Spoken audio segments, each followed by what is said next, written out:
Good afternoon.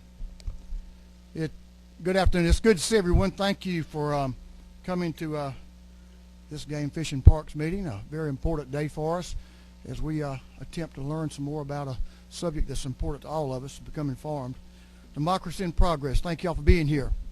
At this time, we're going to allow the author of the bill, Representative Jay Powell, to be seated and present. He does a much better job sitting than standing, or at least as well. So we'll let him do that, and hopefully that doesn't mean that you're going to be a long time that you're sitting. I know you have another meeting to get to, but this afternoon we're going to conduct a hearing on House Bill 1043, and that's what this afternoon will be about. Will be for the purpose of a hearing. So we look forward to hearing from Representative Powell, and then we'll certainly start hearing from some folks, those of you who come to join us today. So we thank you for being here. Representative Powell.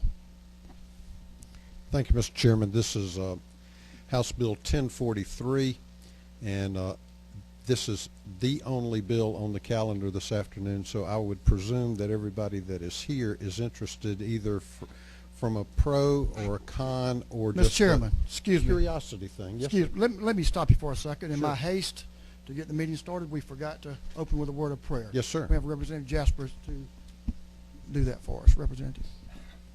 Let's pray. Heavenly Father, thank you for the opportunity for all of us to be together and decide weighty matters in this state, and please give us wisdom and thoughtfulness as we address them. Please encourage us and look after all of us, and bless us in your name. Amen. That's quite all right. There are currently 13 existing deer farms already in the state of Georgia. So from a certain aspect, this is not anything new. The only thing that is new about this is the importation of deer and also the breeding of deer. And those would be the only new aspects of this, and that's what this bill addresses, to allow those things to occur. And quite frankly, the folks that are already involved in it, the people who are interested in it, share the same concern that I have, that we don't do anything that messes up a good thing in the state of Georgia. And as a result, they have taken to an exhaustive study of the other 33 states that already have thriving deer farming industries in them, and have taken the best practices from all of those states and have incorporated them into this legislation so that we don't cut any corners when we institute this kind of industry in the state of Georgia. But there's another aspect of this, and that's the economic development aspect. In the state of Texas, which already has a thriving deer farm industry, there was a Texas A&M University study in 2007 that showed that it had a $1.3 billion impact in that state and created over 14,800 jobs. And certainly we do not need to ignore that aspect of it. You know, the primary concern is that we protect our environment, protect our native deer, but we also want to create jobs when at all possible in the state of Georgia, especially in this economic environment. And quite frankly, when we're talking about agriculture or any kind of industry, the chance to diversify is probably one of the most important things we can do so that we are not totally dependent on one aspect of agriculture. The proposed legislation would allow the production of breeder deer as an agricultural operation and to provide for the importation, production, control, and eradication of disease in farmed breeder deer. The bill sets the highest license fees anywhere in the nation so that we make sure that the monies are available for the regulation and inspection of these facilities so that we don't cut any corners in that aspect of it. We want to make sure that the department has adequate resources in order to make sure that these facilities are run responsibly. One of the aspects of this bill is that it defines what is a low-risk state, and then only allows importation of breeder deer from low-risk states so that we reduce and minimize the possibility of importation of whether it be tuberculosis-infested deer or CWD-infested deer, because we do not want to damage anything in the state of Georgia. And there are criteria in the in the bill that minimize and almost reduce to zero the possibility of any kind of infestation or importation of any kind of disease into the state of Georgia. There's a specific prohibition against hunting or killing deer within any deer breeding facility. I know that there's a lot of misconceptions out here that we're going to put deer in a pen and then allow people to shoot them, and that's not it. The bill provides for deer breeder facilities, which are penned facilities, obviously, but that there can't be any hunting inside those facilities. Hunting can only be behind high fence and in other facilities as defined by the department. This is new for deer. It is not new for other livestock or wild game. We currently do this with buffalo, with quail, with pheasants, with bass, catfish, and alligators, as far as importation and breeding of those animals. And what we're doing is expanding that list, but with a lot more safeguards for deer than that exist with those animals. And Mr. Chairman, we've got quite a few people who are here interested, both pro and con, and certainly they are much more knowledgeable than I am, but I would submit to the committee that this is a bill that's very worthy of its consideration. Thank you, Mr. Chairman. Thank you for going over the bill and speaking to some parts of it that are important. Before we start on folks in attendance, their participation, let's does anyone on the committee have a question for the chairman?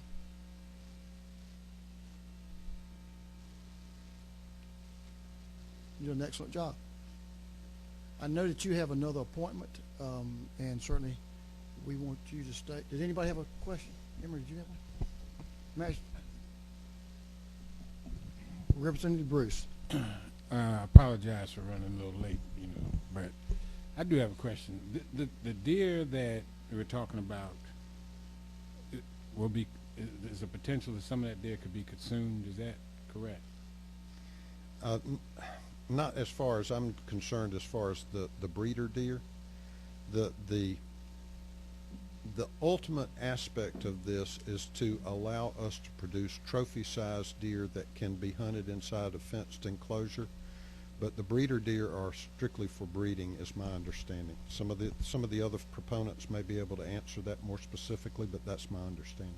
Okay, but the deer, I guess where I'm going at some point, we're injecting these animals with something. Is that correct?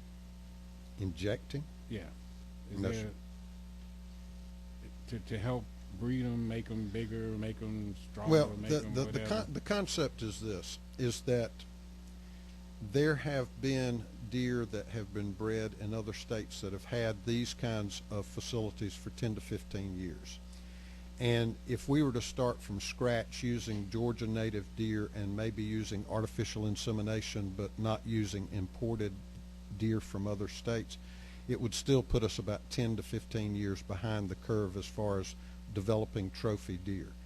The idea is to import other animals into a breeder deer facility to be able to import either embryos or artificial insemination semen so that we can breed using what's already been developed in other states, so that then those animals can be hunted in a facility behind a high fence like you can do today, but with only native deer. Okay. Maybe I'm not asking the question right. And maybe I'm not answering it right. What I'm trying to figure out is, at any point in this process, are these animals being injected with some sort of like a hormone or something like that? Hormone or anything that can ultimately be consumed by whoever decides to make a pork chop out of it or whatever? No, sir. I don't think so. I mean, we aren't talking about enhancing something hormonally. We're talking about enhancing from the standpoint of improved genetics.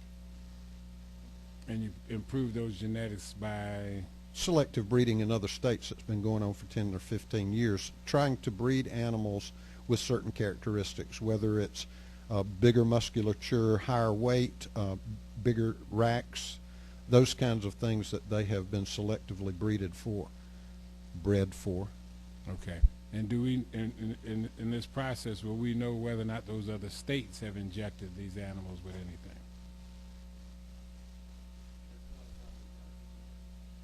All right. He's going to testify in a little while, but he's a veterinarian, so he can Okay. specifically address that issue. Okay. I just want to make sure that I know what we're going to be eating. That's all. I think that was, Mr. Chairman, I think what Representative Bruce was concerned about was when the meat, if as far as somebody came in and did harvest those deer, they had been treated with something that may have been some problem as far as human consumption. Or And my understanding is that's not the case. thank you, sir. Anything else, Representative Bruce? Well, if I could, Mr. Chairman, there was a young lady that I did talk with earlier that asked me to suggest something, if I could. She said that she wants you to kind of eat these things for about 6 months and then come back. If she And- saw, And then If come she back saw and what and I'd then we been- want to see whether you have more antlers or something. if she saw what I'd been eating for the last 6 months, it wouldn't scare her a bit. Thank you, Mr. Chairman. Anyone else have a question for the chairman? One point of clarification for me. You talked about not hunting in the breeding pen. Talk about the breeding pen and the hunting area, how that's defined, and a little bit about that part of it. Well, I mean, first of all, in order to breed, you've got to have close confines. And so breeding pens imply that you've got pens, you may have chutes, you may have enclosures, but that is only for the purpose of breeding and raising young. Then there are other facilities that are behind high fence that mostly mimic regular hunting practices where deer roam free behind a high fence, but they roam free, and hunters either track them or they're in deer stands or whatever, just like normal hunting, except that they have the opportunity to obtain a trophy-sized deer that they are willing to pay dollars for in order to obtain. And what size is that hunting pen in terms of acreage at this point in time in Georgia? Is it 640 acres. 640 acres. Okay. Which is equivalent to what the normal range of a deer is, and that's why that has been the norm, is that's the normal range for a deer.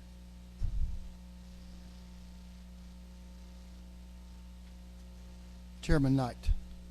Thank you, Mr. Chairman. To my friend, one clarification. I want to make sure you earlier on had mentioned that there are existing deer farms in Georgia. Now, one clarification: are those whitetail deer farms or are those exotic type, non-game deer farms? I think they're both. Primarily exotic. Okay, primarily exotic. Primarily, or are all exotic?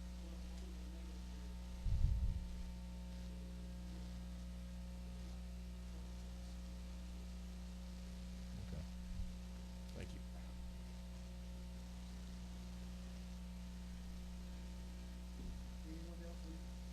Anyone else on the committee? Okay, Mr. Chairman, we understand you may leave, but I assume you'll stay as long as you can, I will. and we'll appreciate that. All right, we'll start on some testimony from some folks in the audience.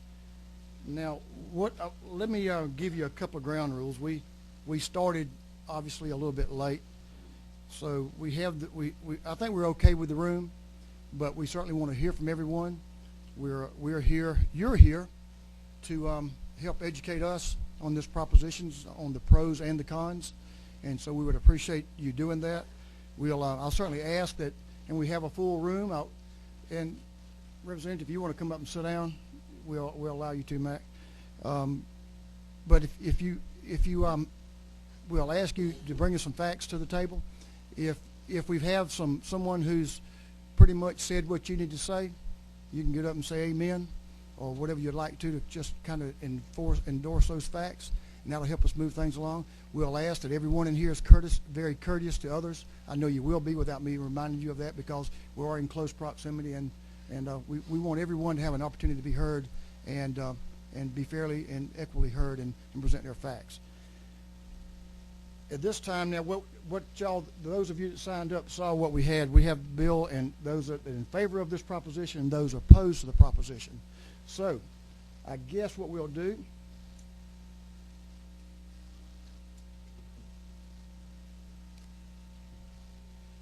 we're going to start with a few folks that I recognize their names that may have traveled a good distance to be here with you. I think we're going to have time to hear everybody, but at this point in time, I'm going to hear from Mr. Gordon Rogers, who is opposed to this proposition. Gordon, if you'll come up.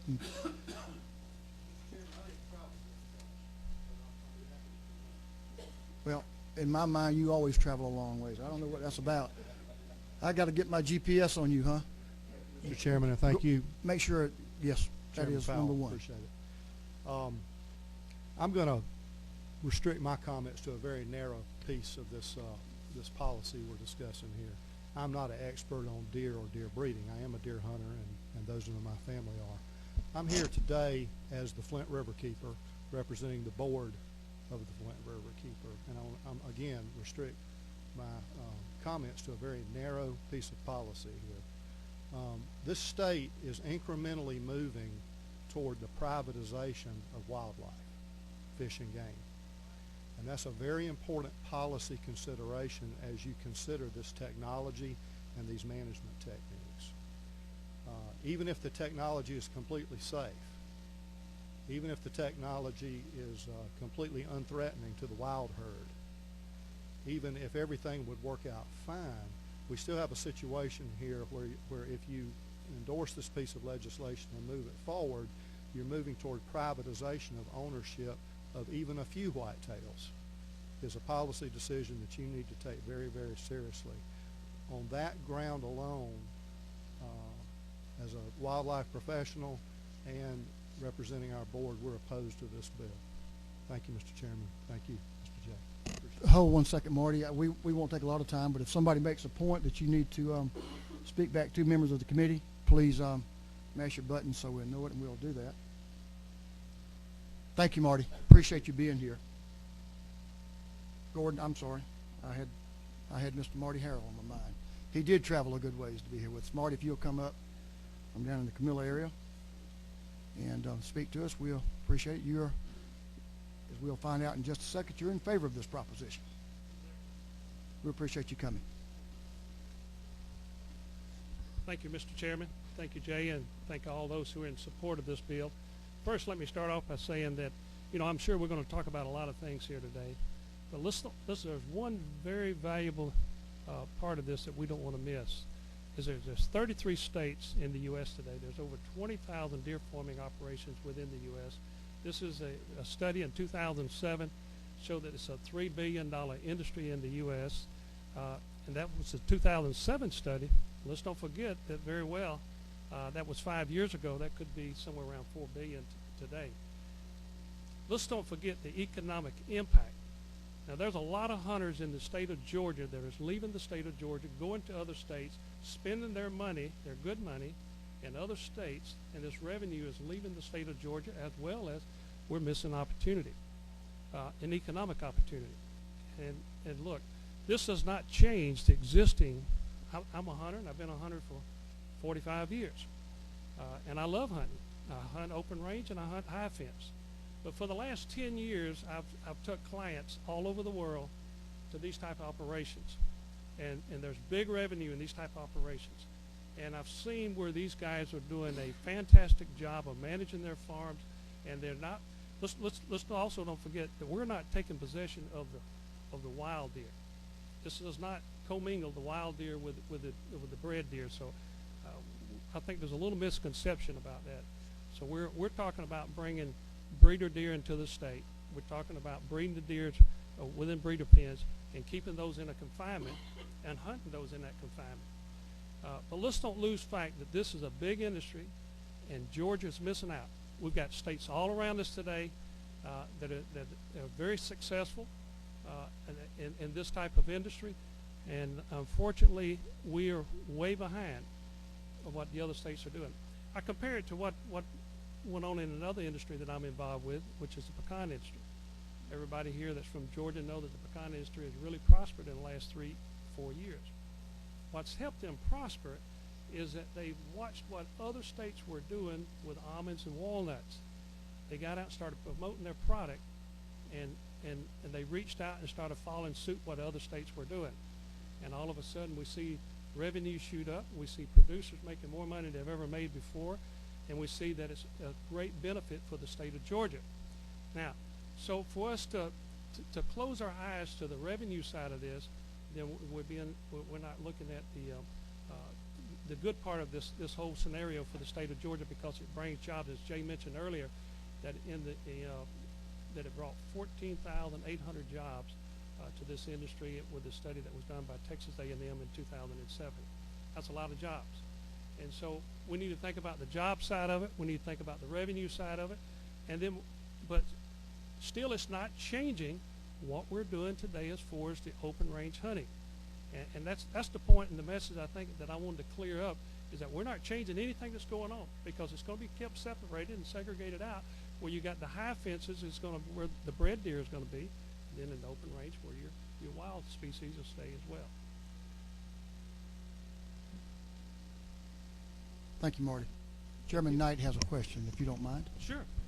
Thank you. Again, I two questions, Mr. Chairman. One, I want to make sure I follow up, because I'm a little confused. Make sure that our comment on the deer farming. Mm-hmm. You said primarily, but are there existing whitetail deer farms in Georgia? You know, that's the way the Department of Agriculture has it titled, Mr. Representative. That was the purpose of contain the exotics. You cannot breed whitetail in the state of Georgia currently. What we're proposing to take those existing high fence areas and put breeder pens within those and breed whitetails, and then release them into the 640 acre or bigger facilities for hunting. And so would you on those 640 acres then, I guess, push out all the existing native wild whitetails out of the 640 acres? That's is what our you're objective. saying? And so Yeah. the only deer that would be in those enclosures at that point would be The bred deer. bred deer. Yes, sir. Okay. That's correct. All right. One follow-up, Mr. Chairman, to Yes. change the topic, and I know you had mentioned, you know, obviously revenue and economics is a big concern of all of us. But I know that one of the foundations of our wildlife management system is that we don't commercialize the use of our wildlife. That is one of the underpinnings of our management system. And I think that's of great concern, I know, to me and probably a lot of other people, but we've seen over the centuries what happened when the commercialization took priority over the management of that wildlife, and what happened at that point. You know, again, I'm all free market and you know, all about a dollar, making a dollar, but history tells us that at the point where that commercialization of wildlife, it overrode the management principles, and we basically at several periods lost almost to extinction several of the wildlife, the species in this continent. So I guess that's a concern I have, is when we're going to put the management of wildlife and its commercialization as a top priority or a driving factor over sound management. So any comments that you would have? Yes, to speak to and that? thank you for asking the question. I think it's a great question. And if I may, let's parallel it with the quail industry today. Today, Georgia is probably the largest quail plantation state within the nation. Quail hunting is a big sport, and it's a huge revenue to the state of Georgia. We're talking about doing something very similar to the quail industry today. In the region where I live at, there's probably 25 different quail plantations that have been very prosperous over the years. They raise the quail in a pen, they release them out into the wild, and then the hunters go hunt them. Same principle that we're talking about. Parallel it with the quail industry. We already do that with the quail and pheasants in the state of Georgia today. We're just asking on the bill 1043 the same thing with white-tailed deer, which is a wild species just like quail and pheasants. I appreciate. I differ a little bit in your opinion. I appreciate your comments very much, and I just know that we've domesticated fowl or birds for centuries have been domesticated, and I would argue that it was not exactly like the quail industry where we're trying to replicate a wildlife system and habitat of years gone by that we all yearn for now, and we're not.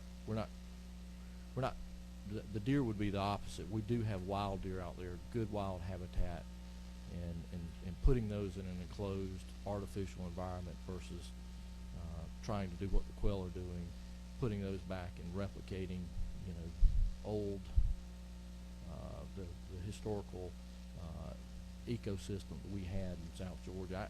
I would differ with you, but I appreciate your comments, and I appreciate your view.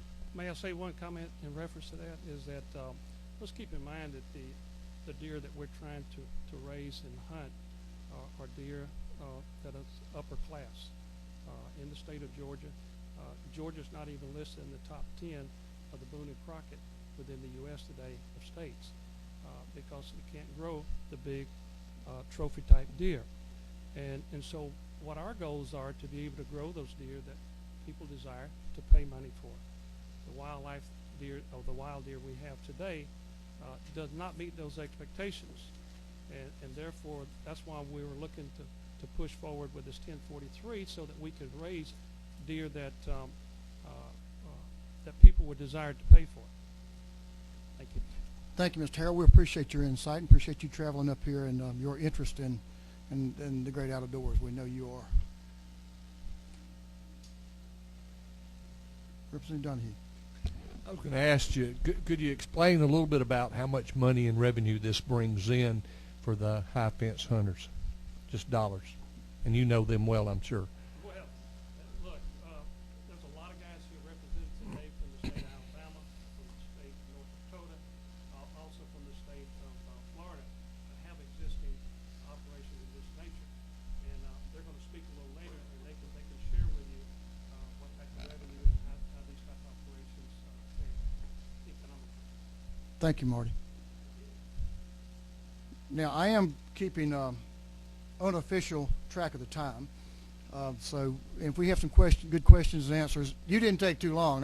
Don't misunderstand what I'm saying. You had some good questions, but I'm going to keep up with those. And if you're speaking, I'm going to give you a 2-minute sign, and I won't tell you how long you've been speaking, but you got 2 more minutes, and so we can keep things moving along. And we'll try to also, but we want to have a good, thorough examination of what we're talking about. All right. About Mr. John Fisher. Is Mr. Fisher here? Thank you, sir, for being here. We know you, John Fisher. Tell us who you are and what are the things you work I'm John Fisher. I live in Bogart, Georgia, and I am on the faculty at the College of Veterinary Medicine. I'm the director of the Southeastern Cooperative Wildlife Disease Study, where we work with maintaining the health of wildlife populations. We have 19 states that are members, and we do work annually with U.S. Department of Agriculture, U.S. Department of Interior, research work with CDC, NIH, and other organizations. I'm personally involved with the U.S. Animal Health Association as a member of the board of directors and the chair of the Committee on Wildlife Diseases, and I work with some of the other people in this room in that organization, U.S. Animal Health Association. I also serve on the U.S. Agriculture Secretary's Advisory Committee on Animal Health, and I sit on the Wildlife Disease Working Group of the World Animal Health Organization. I want to talk to you today about an opportunity that we have here to prevent a problem in our wild deer herd here. Prevention is the only truly effective method for managing wildlife diseases. There are very few tools available, generally killing them so they can't become infected or infect other animals. Not a very good tool, and there's no guarantee of success. Generally speaking, if you try to play catch up with a disease that's established in wildlife, you've got a long road to hoe. It's going to be prolonged, expensive, and politically painful. So we've got an excellent opportunity here to prevent a problem. When we have captive deer, we have captive deer escapes. And these are very well documented. A number of state audits have been done. Many of these animals are never recovered after they escape. The big concern with white-tailed deer is you can't tell them apart from the native animals that are out there. It's unlike a red deer or fallow deer or other non-native species we have here. One of the primary causes of these escapes is leaving the gates open. The best double fence, the fence that goes 10 feet high and 3 feet down into the ground, is not going to keep animals inside when the gate's left open. So escaped animals, ingress and egress of wild animals, and fence line contact are all opportunities for disease transmission to occur between captive and wild deer. I want to talk about 3 specific disease issues here, and there are certainly issues other than diseases associated with this bill, but I'll confine my comments to those. Brucellosis we don't consider a concern when it comes to captive or free-ranging white-tailed deer, so we'll put that one to rest. Bovine tuberculosis, it has not been an issue in captive white-tailed deer. However, the cervid strain of TB, of bovine TB, remains alive and well, and it continues to pop up every once in a while in other captive cervid species such as elk and fallow deer, as well as in cattle herds. And as far as white-tailed deer go, sometimes these animals are held in mixed herds with other species such as the ones I just listed. There is a single test that's required for tuberculosis testing these days among captive cervids. It's called the single cervical test in the skin and the neck. And last year at the U.S. Animal Health Association meeting, a resolution was introduced by one of the captive cervid operators and one who will speak with you today, Sean Schaefer, asking for validation of a new test type and admitting in that resolution that the current test is inadequate. I'm going to move on to chronic wasting disease here. CWD, just background fatal brain disease of cervids, which are members of the deer family. It's in the same disease family. It includes mad cow, scrapie, human Creutzfeldt-Jakob disease, and others. It's not, fortunately, CWD is not known to affect or infect humans or livestock species. Transmission can occur via the feces, the saliva, or the urine. And I mention urine specifically because the bill contains language about propagating deer for urine collection, and it is known that the infectious agent of CWD is found in the urine, and it has been used experimentally to infect other animals. There is also, in addition to ingestion of these materials, aerosol transmission has been demonstrated experimentally in lab animals. There's also a problem with indirect transmission of CWD through environmental contamination. We know it's been experimentally proven that if an animal that died of chronic wasting disease is allowed to decompose in a paddock, and that paddock is left empty for 2 years, and you bring clean deer in, those animals will develop chronic wasting disease. That's published in scientific literature. And for this reason, in Wisconsin in 2006, they depopulated a facility with captive white-tailed deer that had been known to be affected since 2002. They removed 80 positive white-tailed deer from that facility, and because of the heavy environmental contamination of that facility, the Wisconsin Department of Natural Resources and the taxpayers of Wisconsin purchased that facility for $465,000 just to prevent exposure of the native deer to that material. Now, there's talk about moving carcasses around of apparently healthy hunter-killed deer as an opportunity for spreading the disease around. Although that is believed to be true in a very small number of cases, it cannot be proven, and the level of risk associated with a hunter-killed carcass of an apparently healthy deer or elk has not been assessed. Many states have a ban on importation of intact carcasses, including Georgia. So we prohibit that here. So you can only bring in boned out meat, clean antlers, clean skull plates, and hides. Live animal movement is the undeniable cause of spread of chronic wasting disease in the captive cervid industry. In a Worst case scenario, one captive elk herd in Saskatchewan spread the disease to 38 other captive elk herds by live animal movement before they realized that they had a problem. They wound up killing over 8,000 elk at a cost of $15 million to the Canadian taxpayers. In the U.S., 2 captive elk herds are known to spread the disease to 12 other herds. One of the movements that's been underway since 1998, looking for a federal herd certification program to reduce risks associated with interstate movement. That's a USDA program. That still is not in existence. And we're not sure when it ever will come into existence. There's one thing we are sure of regarding the USDA and chronic wasting disease, and that is that there is no more money from USDA for chronic wasting disease work. Since 2002, USDA has provided between $15 and $20 million a year for CWD work, and that's been in free-ranging wildlife and also in captive cervid operations. Money used for disease testing, for quarantine, for indemnification of owners of herds that are depopulated. Now, another resolution introduced last year at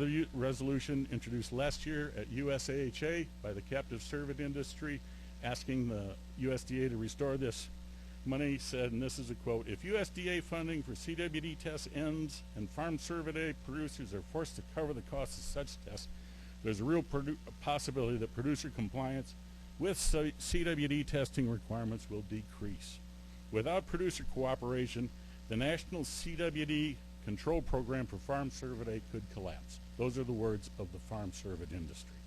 Now, this disease poses a real risk to native populations, and here's where deer breeding can affect how we hunt today in Georgia. I'm going to give you just a couple of examples.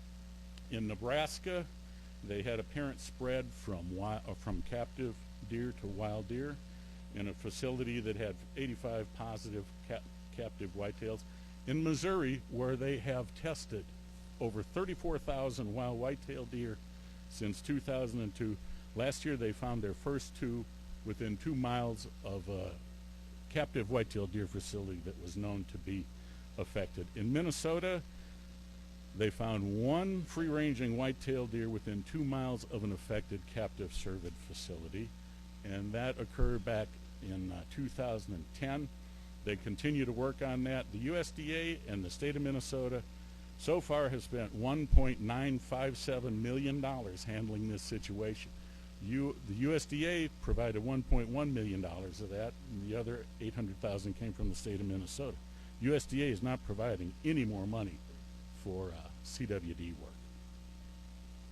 We have not found CWD in Georgia. We've been looking for it in wild animals, and we cannot afford its introduction here via live animal importation. Thanks. Thank you, very informative. Any questions for the presenter? 15. Representative Jaspers. Over here. Oh, Right here. sorry. All right. Thank you, Dr. Fisher. I just got a question, to bring, I guess, everyone in the rooms and my knowledge up a little bit. On chronic wasting disease, how long has it been around? It's been identified as being an issue in native whitetail deer. Well, it appeared first in captive cervid facilities in Colorado and research facilities in the 1960s, but it wasn't recognized as a member of this disease family that includes mad cow disease until the late 70s. Okay. And then in the early 80s, it began to be found in free-ranging deer and elk in Colorado and parts of Wyoming, and then appeared in the captive cervid industry in the mid-90s. Okay, thank you. Because I can follow up. Mr. Chairman, I guess because my question when I think about this is, we as a state brought deer in 70s, 80s, and I'm just curious what health requirements were done then. How were those deer checked for the presence of chronic wasting disease, and what other things were they checked for when they were brought really from other states into our state at the time? Well, I've been in the business for 33 years, but not quite back as far as the 1940s and 50s when a lot of the deer movement occurred with the whitetail restoration. And chronic wasting disease certainly was not recognized at that time. I'm not certain of the disease protocols that were observed during those days. I imagine there were concerns probably, and this is a guess, about brucellosis or tuberculosis, the primary cattle diseases we're concerned about. I will say that Georgia has been doing surveillance for chronic wasting disease, active surveillance, collecting 100 killed animals, and an animal can have chronic wasting disease and look perfectly all right, and also by submitting animals that are found dead or acting abnormally to our diagnostic service at the College of Vet Medicine, where we specifically test for chronic waste disease. We have also gone back as far as we can in our records and in our collection of tissues from animals back into the 70s. And any animal that we found that had a diagnosis of some type of a central nervous system disease, we went back and tested that specifically for chronic waste disease and did not find it in Georgia or any of the other southeastern states. One more. Roger, do you have a question? Uh, Representative Bruce. Thank you. I'm learning a lot. I'm a kid that grew up in Harlem, so we didn't have any deer running around. But You may now.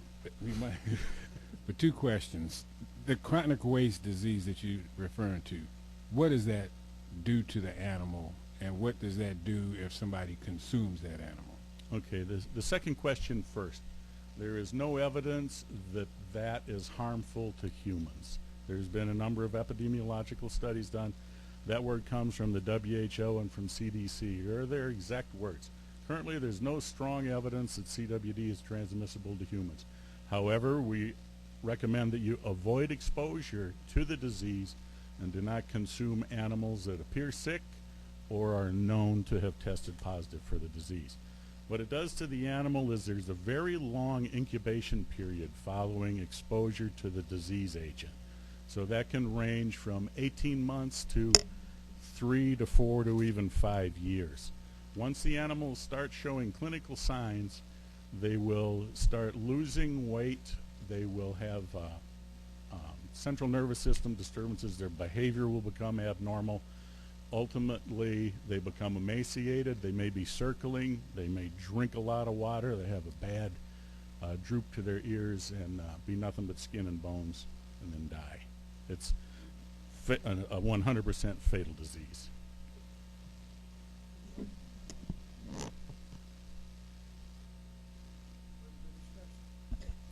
In chronic wasting disease, have they studied the skeletal muscle of the disease of those deer that have died, and what is that?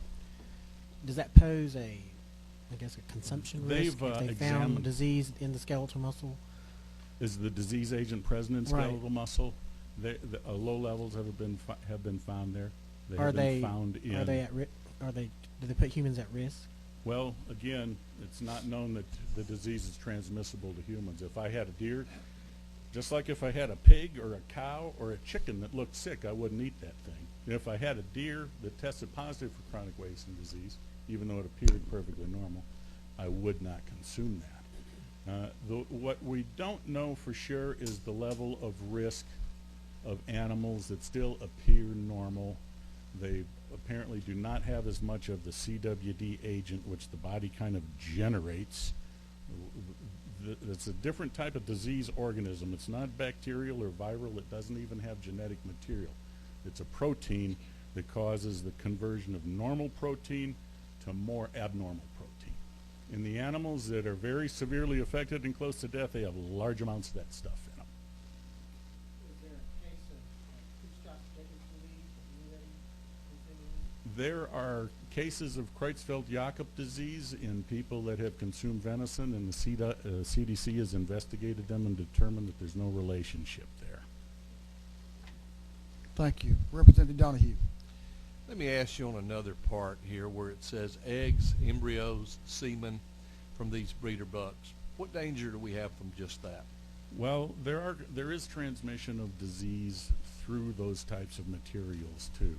I don't know if anyone has ever examined those for chronic wasting disease, but there are protozoal organisms and viral organisms that are concerned in the domestic livestock industry, cattle in particular. So you do test some of that material before you ship it interstate. when you're talking about breeding cattle. Is it not true that basically to grow big deer, you need land, you need food plots, you need aging, stop shooting deer at 1.5 year to 2.5 years old, and then basically you need genetics? Is that Genetics, I don't think it hurts a bit, but you can grow big deer without genetics. You can grow perfectly acceptable deer with Everybody's you got an can grow opinion. deer that are perfectly acceptable to 99% of the population without altering the genetics, and I am one of the population. I don't need to shoot deer, upper class deer. What else, Emma? And I appreciate that. Those 4 things are basic in growing deer that we have already here if you manage it proper. Absolutely. Thank you, Representative Donahue. Representative Jaspers. Thank you, Mr. Chairman. Just to follow up a question of the statement you made, make sure I heard it right. Said your organization really covers the southeastern states. Okay. Didn't I just hear you say, and I want to make sure you give so I understand that you had not found chronic wasting in those states, but we do have this process that we're talking about today, this farming going on within those states. Is that? Well, let me say, kind of backtrack a little bit. Well, I was talking specifically about Georgia, and then in other states where we have materials from deer from over the years, we have gone back and looked to see if chronic wasting disease was occurring. We do have chronic wasting disease in some of our member states now, and our member states go as far north now as Pennsylvania, New Jersey, and as far west as Oklahoma and Kansas. Unfortunately, we found chronic wasting disease in West Virginia in 2005, and it has spread via natural wild animal movement to Virginia and up into Maryland so far. But we have in Missouri, we were doing just fine until a couple of years ago, and then we found the first captive whitetail deer was found with chronic wasting disease, and then early last year, a second herd owned by the same individual who owned the first herd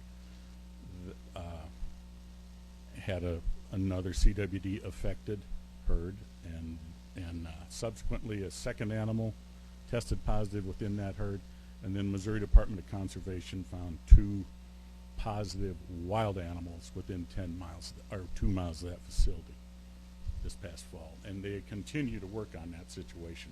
As I speak, they're out collecting deer to try to determine the extent of the problem. You have one more, Chairman Knight? Yes, sir. Just to follow up to Representative Jaspers, and we're talking about the import. It's a great question because obviously history is it may be longer than us. But when the state was doing its deer restoration, were we importing farm bred whitetails sir. or wild?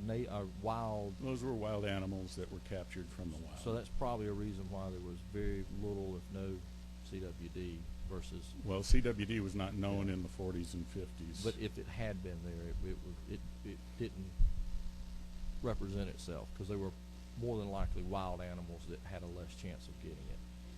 I'm not sure I understand your question, sir. Well, distinction. They were wild animals that were in. They were wild animals, not captive animals that were released into the wild. And then just one follow-up point to Representative Donahue's question and talking about how a deer grows and all. One of the earlier gentlemen had spoke about Georgia not being in the top 10 Boone and Crockett. It doesn't matter if we farm deer or not because farm-reared deer, no matter how big they are or killed, will never be recognized. Boone and Crockett does not recognize farm-raised or fenced-in. That's killed correct. Deer. They So it would adhere never strictly help. to fair chase and ethical hunting. All right. Thank you. Dr. Stewart, we appreciate it. Covered a lot of John ground. Fisher. Dr. Stewart's right there. I'm looking at him. There he is. Dr. Fisher, excuse me. We covered a lot of ground. Now we won't need to recover some of that unless there's an opposite opinion on it. So we're going to call now Sean Schaefer. Sean, if you will come. Sean's from the North American Deer Farmers Association, and we appreciate him being here with us. I know you had a long journey. I know you came a long way, though. Thank you, Sean. Thank you, Chairman, members of the committee. I'll give a little background first. I am Sean Schaefer with the North American Deer Farmer Association. I also sit on the, I'm the non-traditional livestock representative for the North Dakota State Board of Animal Health.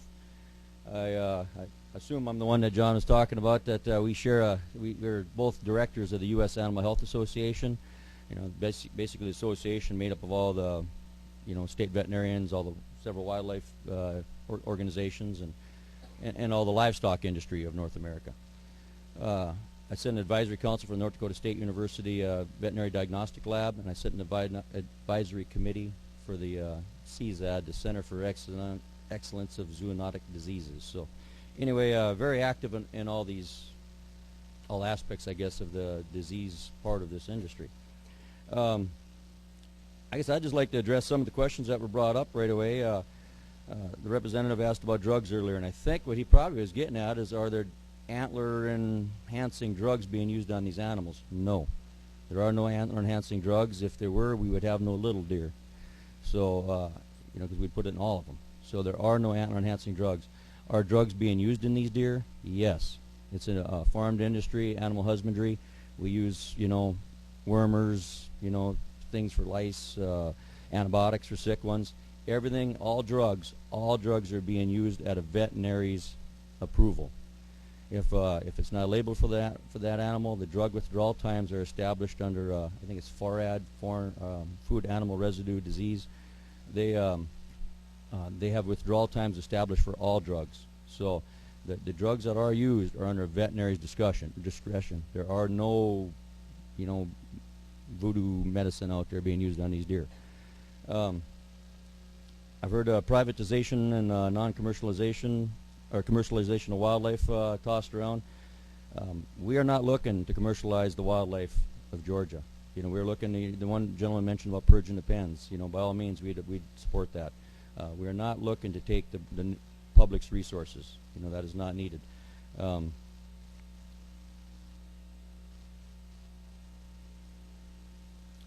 question about the breeding pens versus the hunting ranches. The difference would be like we're looking at the breeding deer. The farm deer would be inside the breeding pens. All that would be purged out. Those are the deer that you can control. To really have true, you know, like say animal husbandry, it's you want to keep your eye on these deer. You know, the one thing about deer, you know, is the coyotes eat the sick ones. So over time, they've learned to hide their diseases really well. So the closer you can keep an eye on them and notice which one was the last one that got up yesterday and the last one that got up again today, is sometimes you can pick it off before they actually are getting sick. When the animals go into the hunt ranch is when they would revert back over. And I think part of this too, as I followed the forums, as everybody else in here has, some of the issues of trying to take the wildlife away from the DNR of Georgia. That's not the case. No one wants to do that. I think what this bill does is it allows the Department of Agriculture to have some input and influence on the disease control end of it, because they are truly the experts when that, you know, for that. But when they go back to that hunt ranch side of it, and the transportation of it, I think in the bill it spells out, and I apologize for not having it memorized, but 27-5-6, you know, that allows the authority of the DNR to maintain, you know, the movement of those animals. The issue of the escapes. The neat thing about this is what the industry is pushing for is for the Department of Agriculture to be involved, so we know the health status of these animals. Do they get out? Yes, there's been escapes. The neat thing about it, there's never been an escape from a diseased herd, from an animal. You know, I mean, we've never had diseased animals found back out there. There's never been CWD in the wild found from a pen deer, ever. They talked about the threat of these animals. What about the threat of our cattle on the landscape? You know, and I'm a cattleman myself, so I don't get the cattle guys excited in here. But we do know that in Minnesota, and John mentioned the money spent in Minnesota in the CWD, the money they spent cleaning TB up, tuberculosis, was 10 times, 20 times more than that. And that came from the cattle to the wild whitetail deer. So, you know, our cattle industry, you know, all industries have a threat of disease, and that's where we gotta mitigate those risks, you know, to the best of our abilities, and that's why we use the best science out there. All industries are based on best science. John is correct. Brucellosis. There has never been a case in in whitetails, TB. He mentioned the cervid strain, and he is correct. There's never been a cervid strain found in a whitetail as well either. So the breeding herd of whitetails have never had TB. There have been a couple herds up in the upper Michigan where they have TB in the wild whitetails from the cattle again in the early 1900s, but never's been in the breeding herd of whitetails. And as John said, I was the one that made that motion to we're pushing for a better blood. We have a blood test, the same as cattle. The same test that don't work very well in deer doesn't work very well in cattle either. So, to single us out isn't very good. But where we do get confidence is by testing the huge numbers, accredited herds. When you're instead of testing one individual animal, we test the whole herd. So then if there's a disease issue there, we can find it. And like I said, we do have, and I think John will acknowledge, some very fine tests on the horizon that are very, very close to being implemented. The chronic wasting disease, he mentioned about the feces in the urine. The beauty of this is we're not asking to import any infected deer. We don't want to infect or import any of that. We're only asking to import deer from accredited, certified herds that have been testing more than 5 years. The fact is there has never been an animal moved from a herd that has been monitored for more than 5 years. My own personal herd in North Dakota, I started in February of 1998. So I'm over 14 years now of monitoring. John mentioned the long incubation periods. This bill deals with whitetail deer. Whitetail deer have a very short incubation period. As a matter of fact, it hinders their research in Fort Collins and in Wyoming as well, because they can't keep the whitetails alive longer than 32 months. When they have infection, they have it bad. Like you mentioned, a herd that had 80% infection. When you have it, and the beauty of that, the bad part, it sounds bad, but the good part about that is, if you have infection, you're going to know it. If they're all dead, if every deer in that pen is not only sick, but it's dead within 32 months, if I monitor my herd now for 60 months, you've got a really good confidence level there that my herd is clean. Now, to add to that, my herd's got 14 years. The majority of the industry started in 2000 and 2002, so everybody's pretty much at 10 years now. The boogeyman is gone. It hasn't, and he talked about the money going away. It's because I think the threat is going away. Is CWD still a threat? I believe so. We don't want to stop testing for it, and we're not going to stop testing for it. Just like I'd hope that the wildlife, now that the money's going away on their side, will continue their testing as well too. The difference is, though, we test 100%, where the wildlife is only testing a fraction, just a small percent. I'd like to, hopefully we'll hear earlier or later on here, what percent of the deer in Georgia are tested to really tell how much disease we do truly have here. Some references made to Wisconsin and that heavily infected soil and buying that land. Well, guess what? A third of Wisconsin is heavily infected with CWD. The wild has it, and it surrounds the University of Wisconsin and Madison there. So where they did their research, we're losing sight, I think, of when the bulk of this and the movement and the talk of CWD is already over 12 years old. When you get back, it's over 14 years old. 96 and 97 is when the government came to us and said, "We're sorry, but we sold you some infected animals. We didn't know it." But you know what? We also turned a bunch of them loose into the wild. But we don't know if it's really an issue because we've been capturing them from the wild. So we're not sure who gave it to who or where it came from. It might have always been here. We don't know a lot about CWD. We do know, though, that it's been around for more than 40 years. So odds are the questions about importing those deer from the wild, and I think his point was they were wild deer, so they should be safe. That's wrong.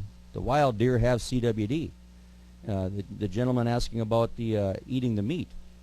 What we do know is Wyoming and Colorado, which have several areas, have a high infection rate.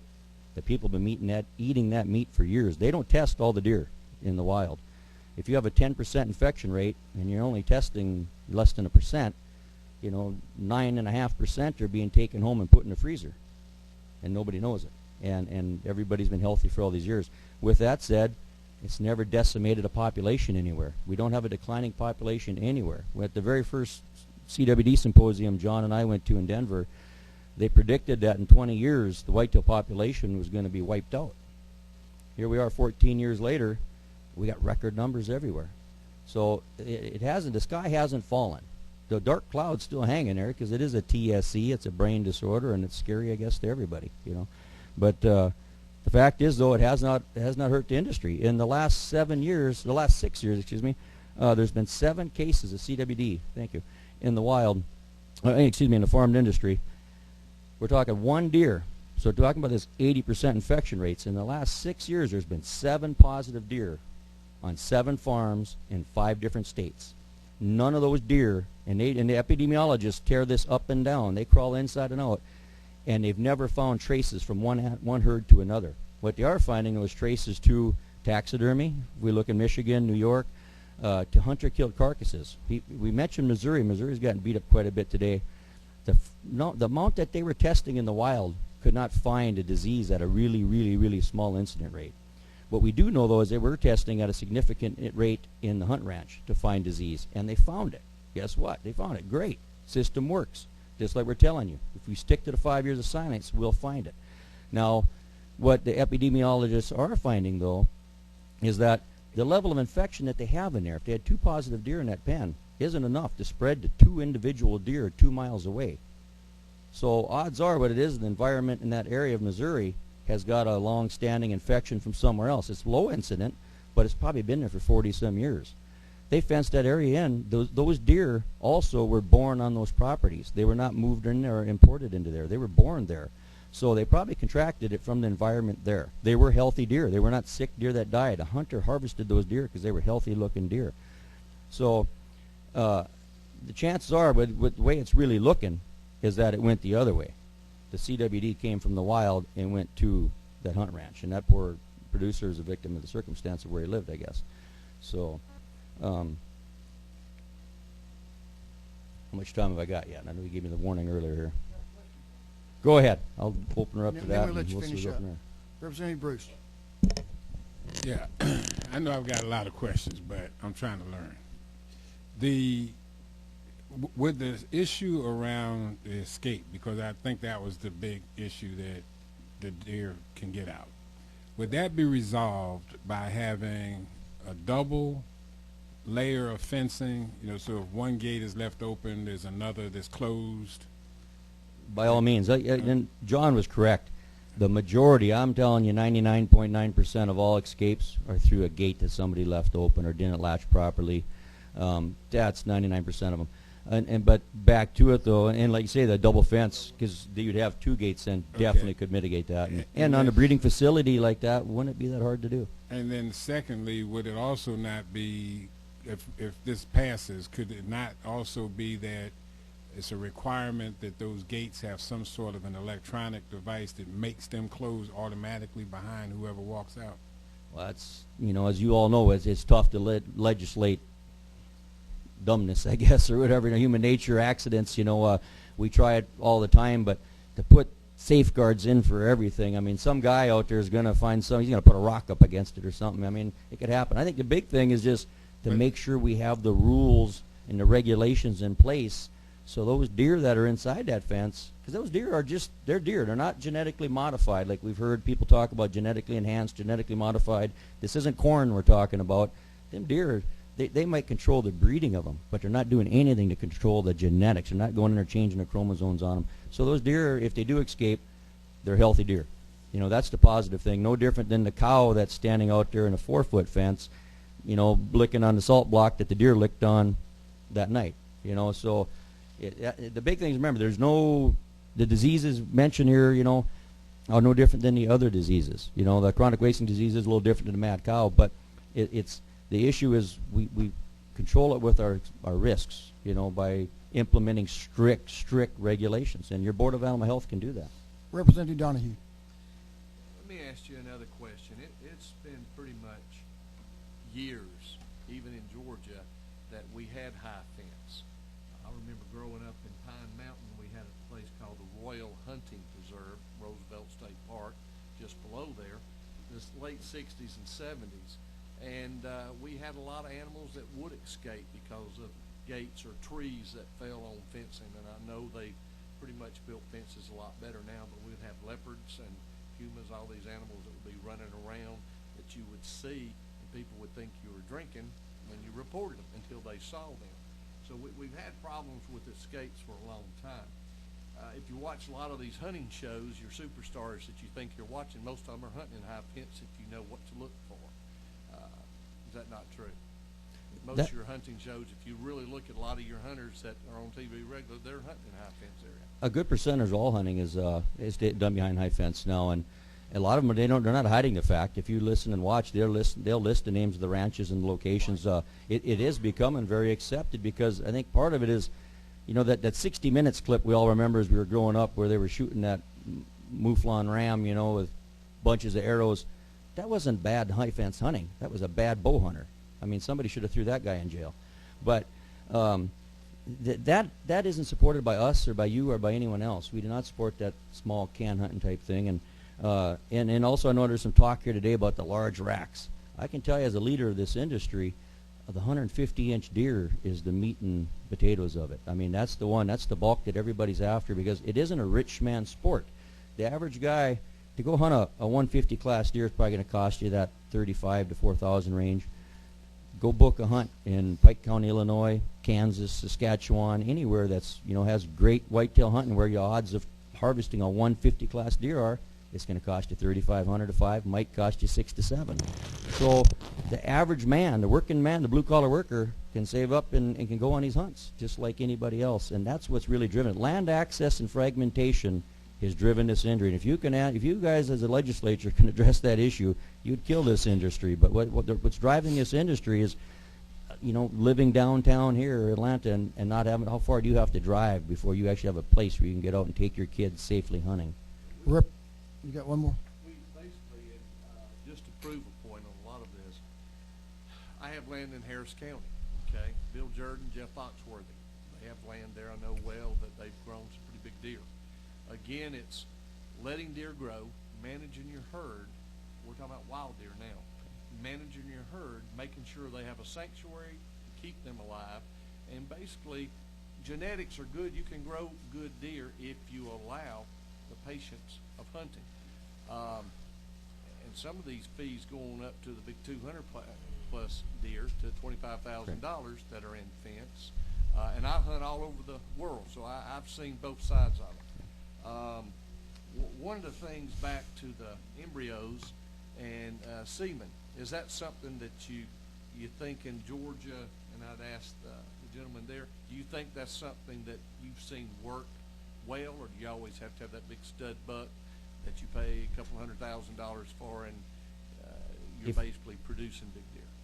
If I understand your question correctly, is could you keep it closed and just bring in the semen and get the same thing? Well, you're only working with half the equation. So no, and maybe 80 years down the road, you're going to slowly might keep breeding up, but you always still got half the equation that you don't. And anyone in the dog business, the hunting dog, the racehorse industry, it takes two, and they'll tell you that you get 50% of chromosomes from your mother and your father, but in reality, it sure seems like once we figured out the doe side, the female side, and that's in all industry, that things really start excelling. And the point to make, to really drive home your point about the age and the nutrition and the genetics, I hear a lot of Danny DeVito and Arnold Schwarzenegger. If we can compare those two, no matter what you fed Danny DeVito, he'd never got as big as Arnold. And no matter how old he got, he'd never get as big as Arnold. But if you took Arnold Schwarzenegger and fed him all the pizzas and candy bars that Danny ate, he might not got as big as he did either. He still had to eat nutritiously to grow to his genetic potential. So, and as children, they weren't as big as they are now as adults. So it definitely age, nutrition, and genetics. But genetics, definitely play a big part of it. So, Representative Shaw. Then we're going to wrap this one up. Yes, sir. I just got a quick question. Todd, I know you're next. You mentioned that there's quite a few other states where it's legal to have whether it be importing the breeder bucks or the AI. How many other states are there currently where this is allowed? 33 states are really active in this. In reality, just about every state, even the state of Wyoming that does not allow this, has a elk producer because he's been doing it. This isn't a new industry by any means.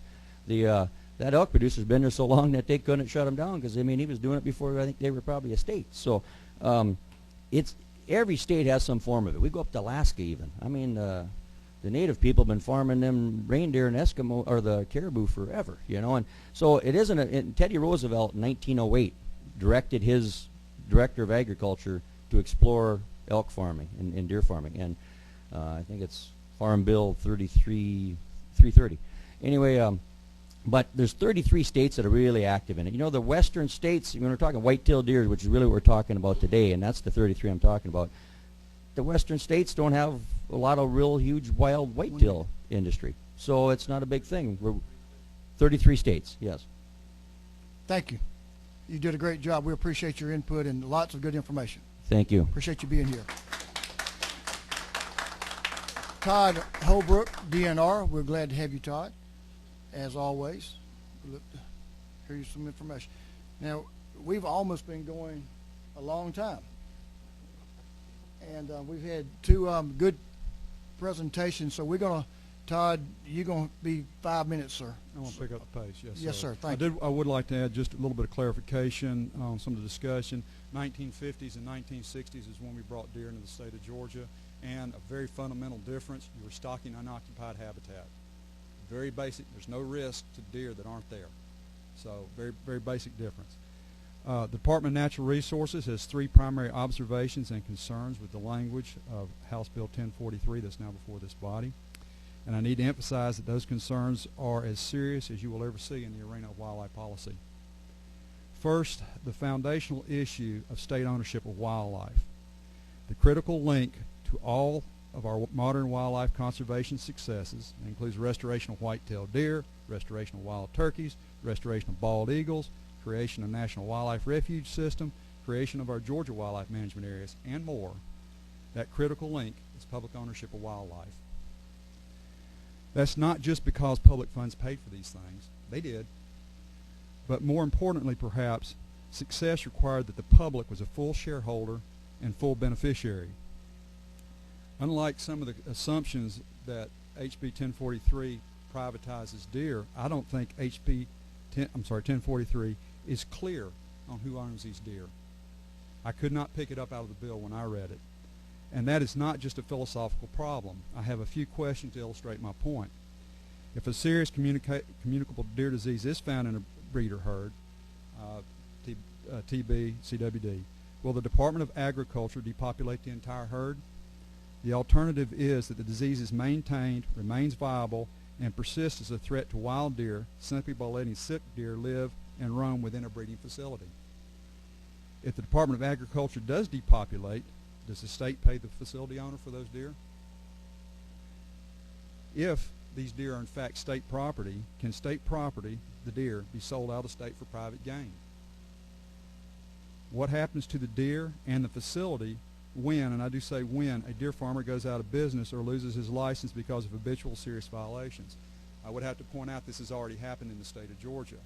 In 1990, we had northern deer imported for a, quote, research project, put inside a high fence, as good a job of depopulation as they could. The guy invested money in the fence, tremendous money in habitat improvement, 20% openings, all that, and in a few years retired to Florida, walked away, and took down one fence, took down one leg of the fence. People do go out of business for a variety of reasons. Does that process change if the area happens to be contaminated with chronic wasting disease? Remember that the shelf life of CWD can probably better be counted in decades than in years. These are real issues faced by real states that have allowed this practice. These are issues that need to be decided upon, but currently are left out of HB 1043. Second, importation of live deer is the most risky behavior that a state can allow regarding introduction of chronic wasting disease and tuberculosis. Disease control efforts within the captive cervid industry has not protected wild white-tailed deer. Again, this is not theoretical, it is real, and has been repeated many times in the captive cervid industry in other parts of the United States and Canada. It includes South Dakota, Nebraska, Wisconsin, New York, Minnesota, Alberta, and Missouri. And it is not correct to say that there's never been an escape from a herd that is contaminated with chronic wasting disease. Wisconsin, 2002, had a deer that escaped, was later recovered, and it was hot for chronic wasting disease. House Bill 1043 provides for importation of live adult white-tailed deer, not just semen, not just embryos, live adult deer and whatever diseases that they bring with them. probably no more than 0.2% of Georgia's deer hunters will hunt genetically altered deer inside of a high fence. Yet the disease risk to wild deer are assumed by 100% of our hunters. Few of the 99.8% could even afford such a hunt. Imagine paying $3,000 or $4,000 for a 2-day hunt. Think about that. How real is that? Third, I want to emphasize how important it is that the Department of Natural Resources manages any program that deals with wildlife. No other state agency is equipped, has the experience, or holds the staff expertise to manage wildlife. The DNR has been excluded through HB 1043. That exclusion also raises some questions. Why is wildlife now to be regulated by the Department of Agriculture? Is the Department of Agriculture going to enforce restrictions on hunting breeding deer found in 4-4-207? I would like to point out to anybody who maybe has spent their career on the plains probably doesn't understand Georgia deer and Georgia deer habitats. The potential for depopulating 640 acres of forested habitat, if it's not converted to a pasture first, depopulating and getting all the deer out of it before you stock deer is almost impossible. So commingling is almost guaranteed, and which agency, the Department of Natural Resources or the Department of Agriculture, is going to be responsible for those deer? So our basic concerns, after we first heard the general concept of this and we waited to see what the bill was, our general concerns, ownership of wildlife, importation of live deer, and DNR's role are still there, and in fact are exacerbated after reviewing the language specific to 1043. I'll take any questions. Thank you, Commissioner. Any questions for Todd? Again, I'm trying to understand, this disease thing is what keeps ringing in my head. Is there something that particularly happens behind the fence versus in the wild that creates this disease that you keep talking about? It doesn't create the disease. What happens is when you move a live animal, you're moving a biological package. You're not just moving a deer, you're moving a deer, frequently ectoparasites. If it happens to be toting tuberculosis, you're going to bring it too. If you happen to be toting chronic wasting disease, you're going to be bringing it too. Okay. You bring it into a facility, and then you put it in a facility with an abnormally high concentration of deer, and transmission of those diseases goes way up as compared to what it would be in the wild. Okay, I guess what I'm trying to understand then, so you're saying there's nothing that particularly happens behind the gate that causes the disease. Not that causes so the disease. that means that a deer in the wild could also have this disease. Is that correct? The deer in the wild can have these diseases. Okay, and if the deer in the wild has the disease and crosses over the border, because I'm assuming these deer can't read, so they don't know where the borderline is. Smart deer around here. So y'all hold it. I wasn't. So if it crosses over, I mean, I guess I'm not state trying. border, I'm confused. Well, if they're in another state and they have a disease, do we have something in place that stops the deer from crossing the border? We do right now. You can't import deer. No, I'm not saying import. A wild deer that's just running around out in Florida or running around somewhere else. None of our border states have documented chronic wasting disease in wild deer or tuberculosis. Okay. Chairman Knight. Just to follow up on Representative Bruce's question, and I think you just hit it on the end, hit the nail on the head in the end. We've been monitoring, and again, we've heard previous testimony that we haven't found CWD in Georgia. We've got surrounding states that haven't found it, but am I correct in saying what we're fearful of is what they're seeing in, what was it, West Virginia and the other states where there has been a CWD outbreak, and that has been transmitted to wild deer, and so, you know, we're already at risk of you know, in some cases trying to ward this off, and now all of a sudden we're increasing that risk by importing these deer. That's correct. I think one of the best examples comes out of western Nebraska fairly early in the chronic wasting disease story. And if you looked at the map and the infection rates, it looked like a bullseye, and the colors changing with lower infection rates the further you got from the facility, which was the hot spot. To suggest that the disease went the other direction really is a stretch on logic. Thank you, Todd. Dr. Stewart, come on up. Todd, we appreciate your work in managing our wildlife. Dr. Stewart is a private veterinarian. He'll tell you a little bit more, introduce himself a little more fully. We're glad to have you here. Thank you for coming today. Thank you, Mr. Chairman. Good afternoon, ladies and gentlemen. My name is Greg Stewart. I'm a private veterinarian. I've been 29 years a veterinarian. I work in the cervid industry. I have a master's degree in livestock and poultry. I have a PhD in medical microbiology. I have a veterinary degree. I'm a former member of the faculty of the College of Veterinary Medicine. My PhD funding was provided half by Southeastern Cooperative Wildlife Disease Study. I knew John. I knew John's bosses and previous bosses going back a number of years.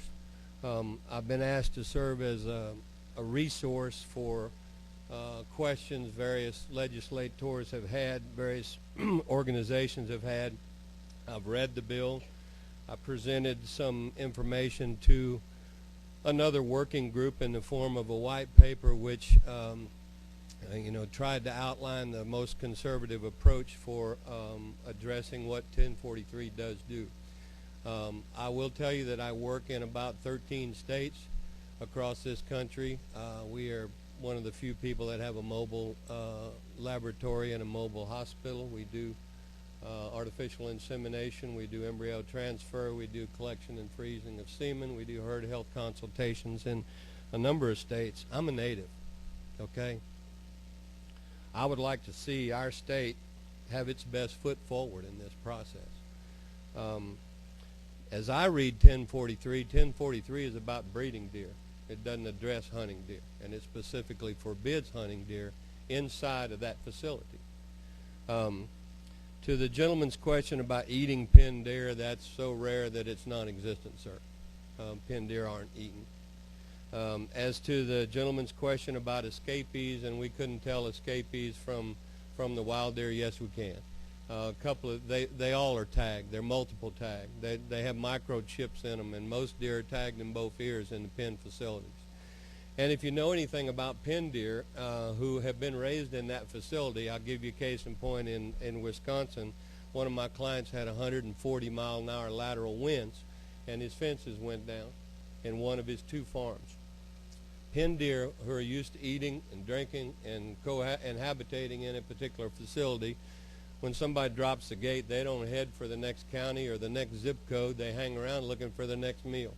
And in that situation in Wisconsin, they were able to collect all the deer that got out in those 100-mile-an-hour winds. So that and while I value the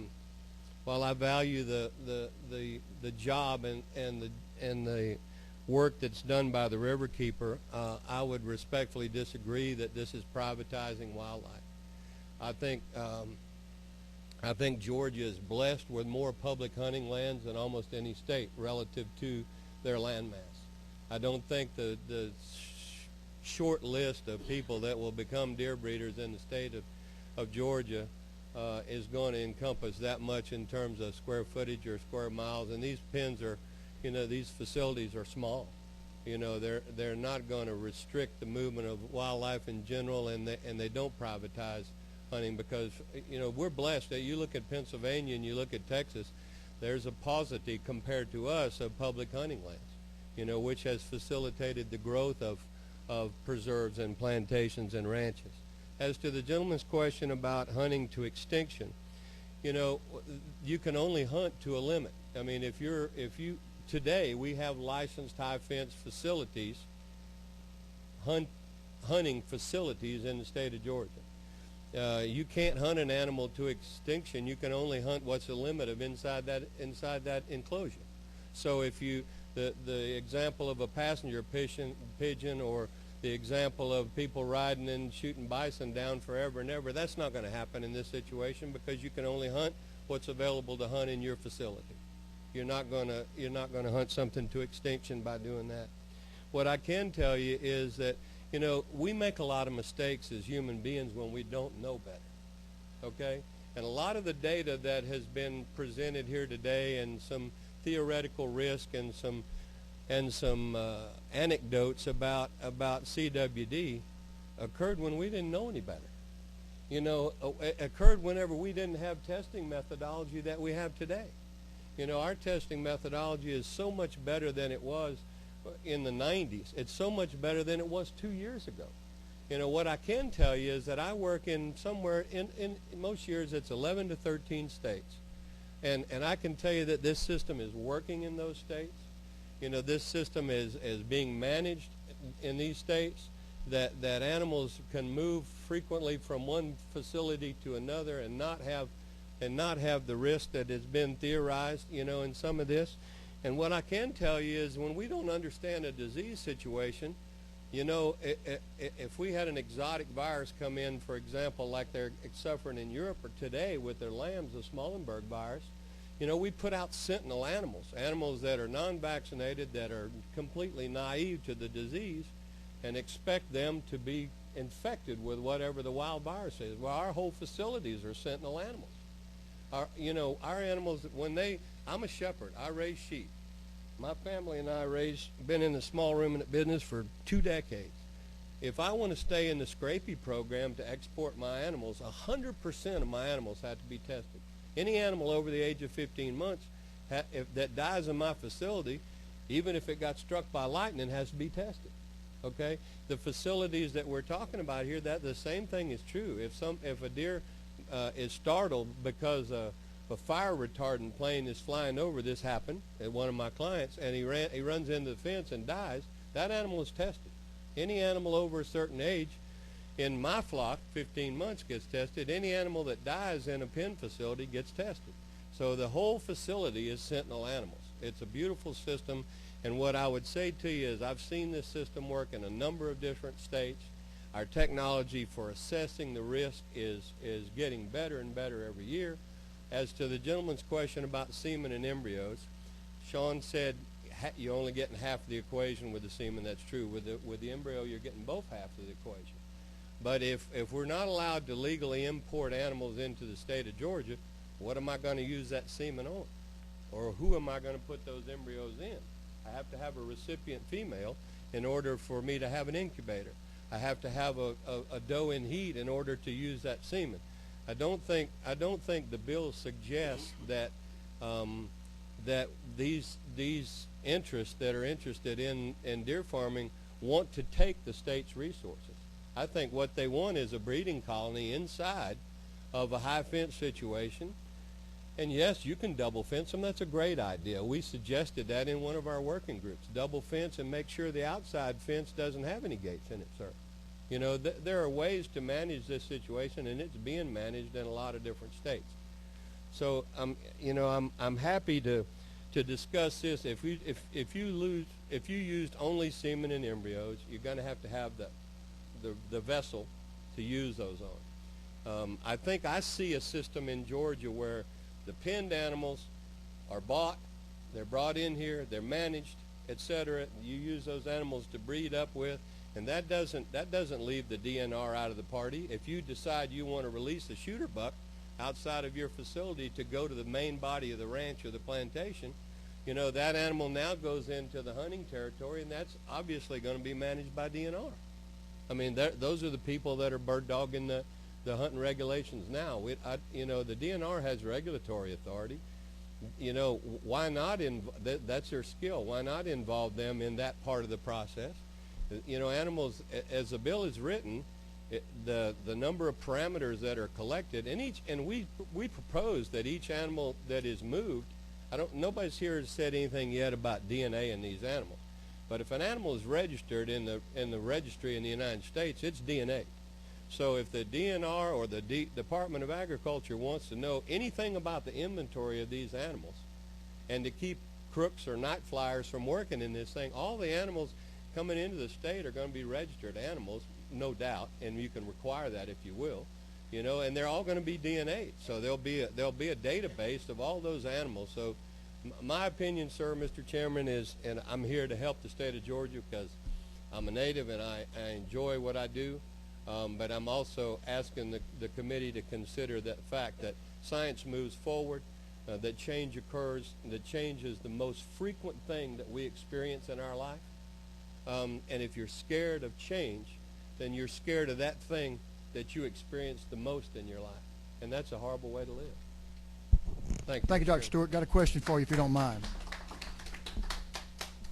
Chairman Knight.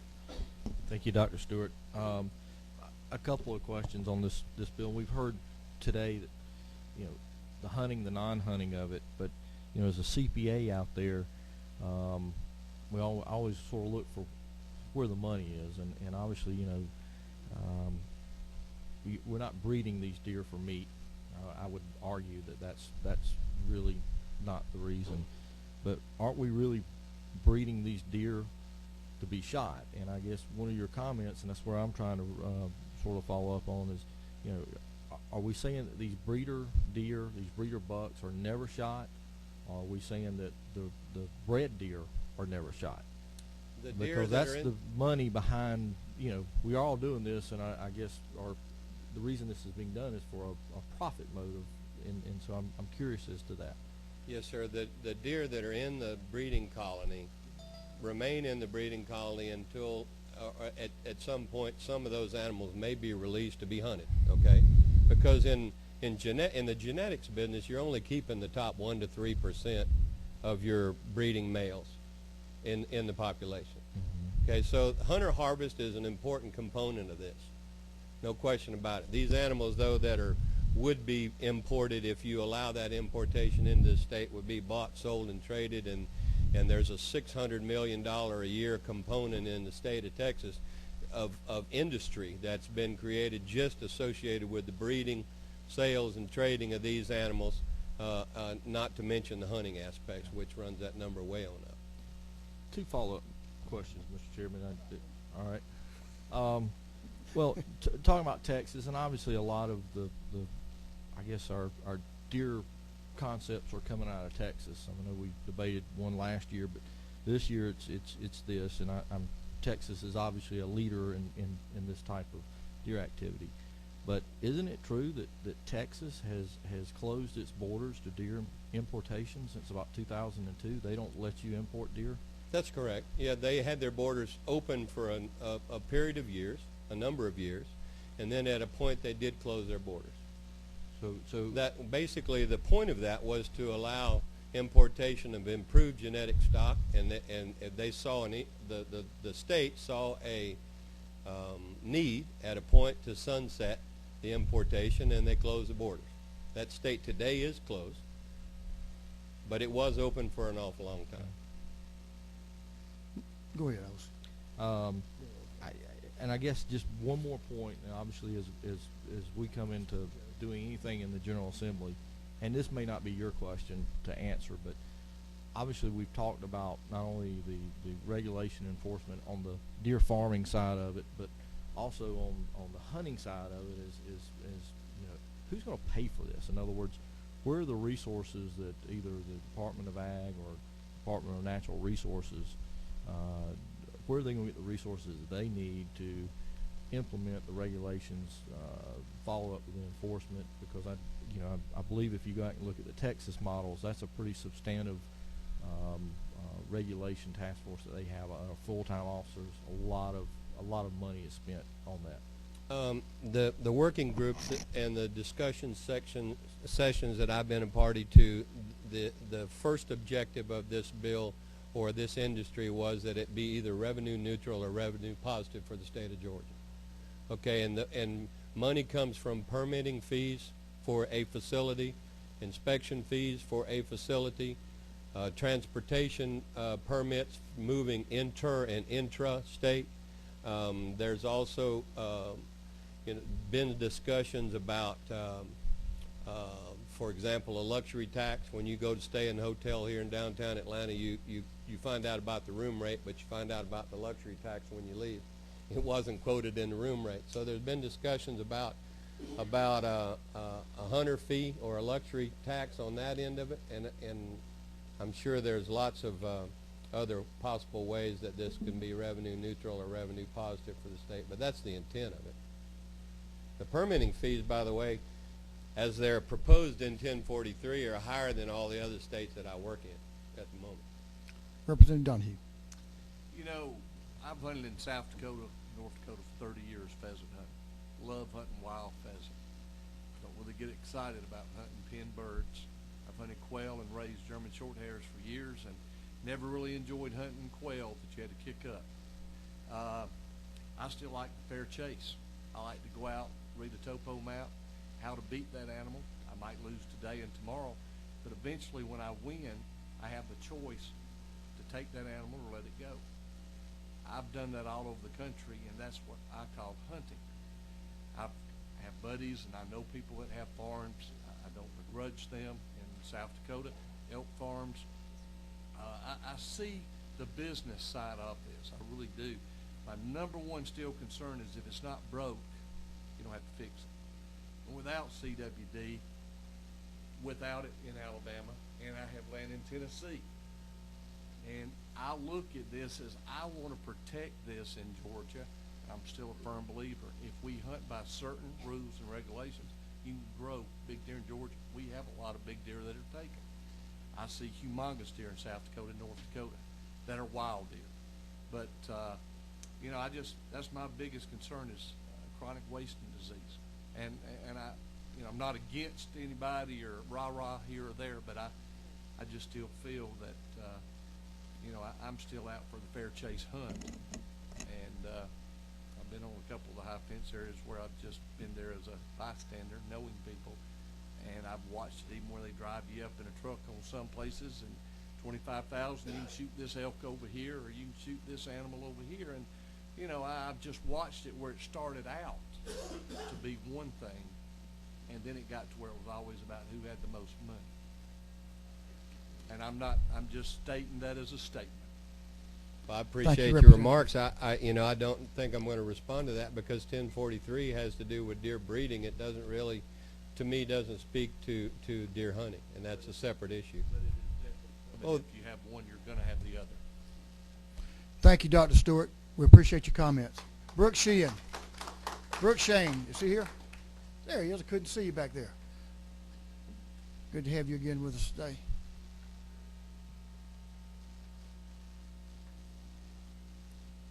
Who's on deck? Let's see. John Graham, you going to be on deck, old friend? Thank you, Mr. Chairman, and thank you, committee, for hearing us today. My name is Brooks Shane. I'm from Atlanta. I live in House District 52, and I'm a member of the Georgia Wildlife Federation. This phenomenon of breeding white-tailed deer has gotten completely out of hand, and yet it only benefits less than 1% of hunters and a few affluent hobbyists for decades. We have heard of moving Michigan and Wisconsin deer to southern states to breed, but in recent years artificial insemination of whitetails has become commonplace in some areas, and now Texas A&M University has a private company cloning whitetails. That's right, cloning. Skin cells from the ear of one superior buck have been grown in test tubes, and dozens of clones, not just identical twins, but actual clones, have been produced, which will be sold for priceless sums to shooters to harvest. The well-to-do that are into this activity primarily as a hobby are the ones pushing for private ownership of deer and other game species to protect their investment in these superior animals. But what are they superior to? These bucks didn't have to forage for their own food. They didn't have to learn to avoid predators. They didn't have to fight other bucks for breeding rights, and they don't have to learn to avoid hunters. They may still be skittish, much like skittish cattle, but they have ceased to be wild animals, and neither are the deer that are fenced, fed, bred, and trained to the feeder that we see more commonly. My argument is for each of us, policymakers and hunters, need to be individually draw a line in the sand as to what is an ethical hunt and what is legitimate wild game. We need to consider if we are still in this for the beauty of nature and the thrill of the hunt, or are we compromising our ethics, our values, and the values of those that came before us for the sake of a big trophy head on the wall. Surveys have shown that most of the public approves of hunting, but only for the harvesting and the meat and controlling the wild population. The non-hunting public strongly disapproves of trophy hunting. What would the non-hunting public think if they understood where we are going with artificially breeding our wild game through the use of electroejaculation, artificial insemination, embryo flushing and transfer, drugs, hormones, and cloning?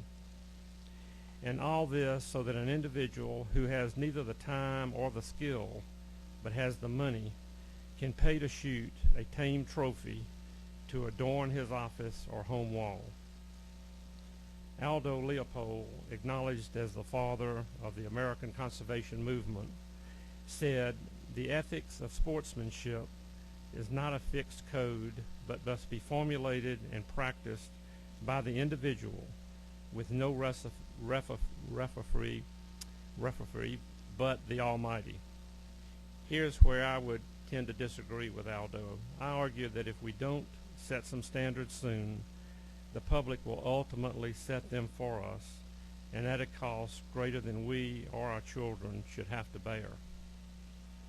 At Sportsman's Day, the governor told us that Georgia is the #1 hunting destination in the United States and brings in more than $3 billion in economic benefit to the state. Hunting is a large part of our heritage. Let's keep it wild. I have a survey that was conducted by Georgia Outdoor News, and I'd like to present this to the committee for their review. The recent survey on House Bill 1043, the number that supported the bill was 23%. The number that opposed the bill was 77%. Regarding the deer hunters on high fence properties, Farming Act, etc., there was 76% against that operation and 24% for it. So I'd like to submit that, and thank you very much for your time. Thank you, Mr. Brooks. If you'll give us that, we'll make sure all the members, the ones that are here and those that aren't here today, get a copy. Thank you so much. John Graham, good to see you, old friend. It's been a long time. Good to see you. Chris Carr, did I get your last name right, is on deck. Good afternoon to the committee. Chairman, good to see you, sir. Good to see you again, too. I just wanted to come speak today after having some discussions with some constituents of mine that are looking at ways that we can improve our rural community, and also talking to some local businesses, which have a couple of letters from a couple of local businesses that feel that this will be a benefit to helping them in their business, the local hardware store and feed and seed. So, you know, we see in rural Georgia things are declining as it is all over the state, and we're hoping to try to find ways that we can continue to provide jobs in our areas, and we feel like this is an opportunity that the economic development side of it will be great. Of course, we are definitely in favor of all the safety measures that will be in place so that, you know, it is a safe thing that is done, but we do see the ability to have jobs created from people having these areas developed, and we'll have them right here at home. Being in a rural small area, things closing, such as the factory we saw close not too long ago because everything went overseas, people having to drive to find jobs, you know, 30 and 40 miles, and that makes it tougher and tougher, bigger hardships on them. So, you know, having jobs right here at home, and these are some things we can do because we have the land, we're rural, we have the area to do this. We feel like this is a way to provide some economic development to some areas that really could use some. So, and I'd be glad to leave these two letters from the two businesses with y'all. So if you'll do that, we'll make sure a a copy goes out. All right, thank y'all. Mr. Chairman, we it. appreciate all your hard work for Warren County over the years and done lots of good things there. Come by and see me in 228 sometimes. All right, I'll do it. Thank you. Good to see you. Thank you. Chris. Great. I'm sorry. Should have checked my glasses. No, I won't blame you. I'm sure, but she couldn't read it either, so it might have been you. I'll keep this short, but I just, and you know, I've just been sitting back here for the last hour and a half just trying to formulate my thoughts. I don't have anything on paper, but I'm going to speak from my heart. I've been a sportsman my entire life, and my father, who's sitting right over there, was probably his butt hurts from sitting on this hard bench, but he introduced me to hunting at a very, very young age, and quite respectfully handled it properly, and I'm planning to engage that with my children as well when they become of age. I believe the way that you conduct yourself in the wild is a content and an analysis of your own character. As a member of the Georgia Wildlife Federation and also been appointed to their board recently, I do feel like this bill, it addresses just so many concerns in terms of the ethics, but obviously in the words, it's all bred down to the breeding. I agree with Representative Donahue here about the fair chase. Hunting to me has always been to me about the fair chase, and to use the terminology hunting in this manner for a bred deer, I don't even think there is a definition for that, and I don't even know what or how that can be defined at this time. So I guess the point of the matter, in all respect for the individuals in this industry, I'm all about looking for ways to make a dollar fairly and to do that, but at the detriment of what I see as the public's resource, and to put the risk of what we see that could happen. I believe in this case the best way to the best way is to avoid a situation, not to manage a future situation. So in respect, I'd just like to say to deny House Bill 1043.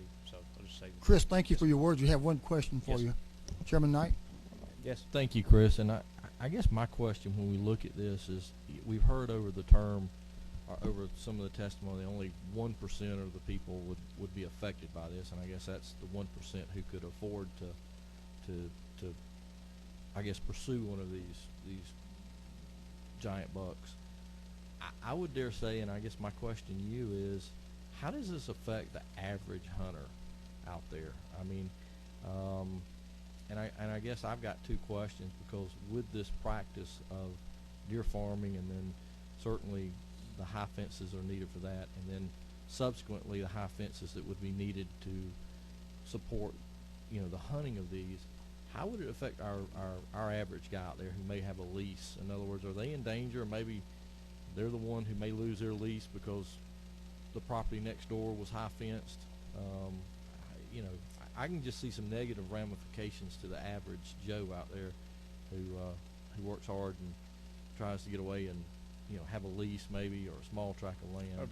Respectively, I think there's a lot of uncertain questions or unanswered questions about heading down this road, and I do agree that the average public hunter cannot afford to go out into a private hunt operation, if you're going to use that terminology that loosely in hunting. I've never shot a large buck, and quite frankly, I've spent time in the woods to enjoy nature and wildlife, and sometimes I don't even get a chance to see one, a deer in the woods, and not in any offense to others in their respective positions on the matter, but as far as the public is concerned, I do believe that the image that can be portrayed to a hunter that does believe in the fair chase in this state, which I do believe that this state is good for, and that can be used as economic development, as being unique to the other 33 states that are in the country that allow this. I do think that is my biggest concern as a hunter, that I'll be labeled in a negative manner because of this. So. Thank you, Chris. Quick one. Got a lot of other people want to talk. This fair chase thing. Yes, sir. Okay, and I'm not saying it's trying to be funny, but the deer can't shoot back. So in either instance. Well, yeah. So I don't understand the concept, but. Well, there's a long debate about that regarding what the definition of hunting and conservation is. I happen to believe that as a hunter, I am participating in conservation of the species. That's sometimes hard to sit over and just have a quick 30-second dialogue over, but in that debate, I do believe that there's a lot of sides on those issues about how you would manage a deer population. And I do believe that those that participate in hunting, that control the population and recognize when there is overpopulation, which, just an example, last Friday I was visiting a property that was tremendously overbrowsed by heavy deer population. You could tell by the privet hedges and all that, which is not a particularly nutritious plant for whitetails to be browsing on. But this is the time of year where not a lot of new grasses are coming up, so they're forced onto that. So overpopulation by a lot of other variables in this state created that. So hunting is a variable in conservation. So respectfully, I would just poise that argument out there. Thank you. Gary, you're next. Chris, appreciate your Yes. words and your philosophy. Thanks a lot. Gary Johnson, you're next.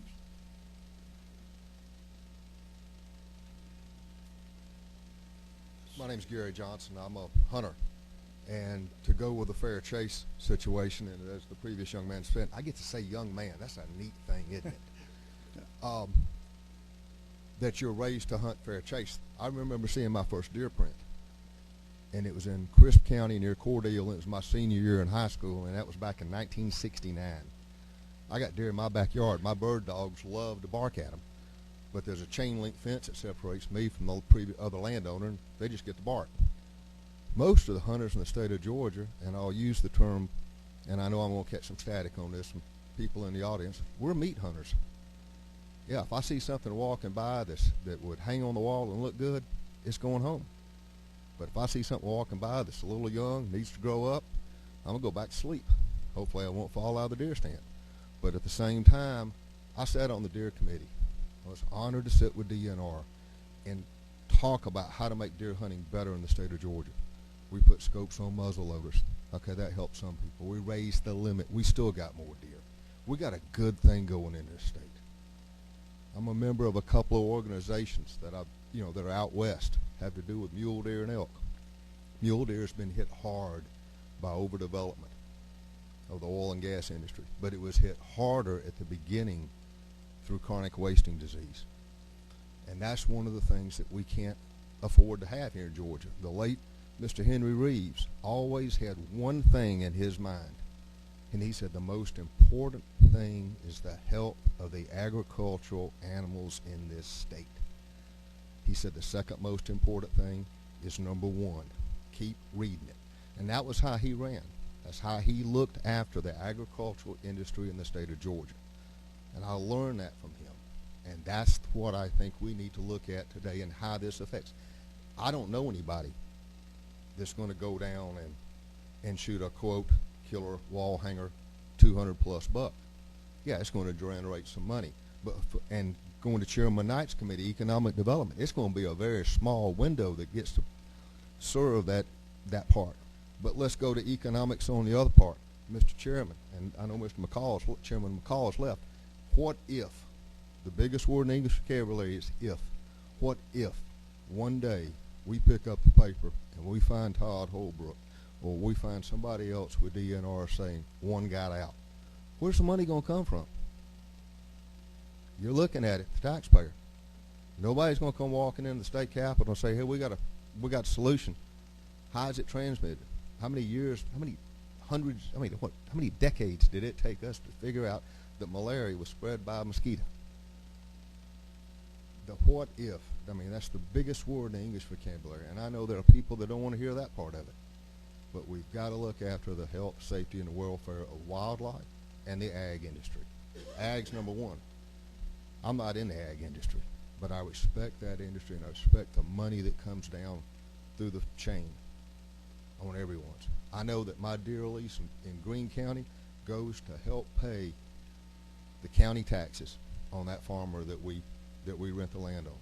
What happens if we're not renting that land? It's a good issue, but the whole thing about it is, who's going to be standing in this room one day when and if it comes around? I don't know. I hope it's a long time from now. I'd like to go deer hunting again. It's too hot right now. But the thing is, we've got to look at it not just from the economic of today, 20 years from now. What's it going to be like? 42 years ago, I saw my first deer print. I know where they are today, and they're out in my backyard. Thank you, Mr. Chairman. I appreciate the opportunity to take. Yes, sir. One of the things that you notice that happens in Georgia, we're the poultry capital of the world. You have chicken houses, and they pretty much raise chickens. Right. And they raise them for consumption. and you'll have a house with some birds that has influenza. And what happens is they have to kill pretty much all the birds. And I'm not saying just because you're going to look at doing this breeding that it's going to happen.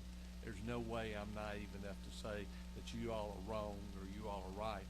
As I said, I'm worried about the CWD. That's my main concern.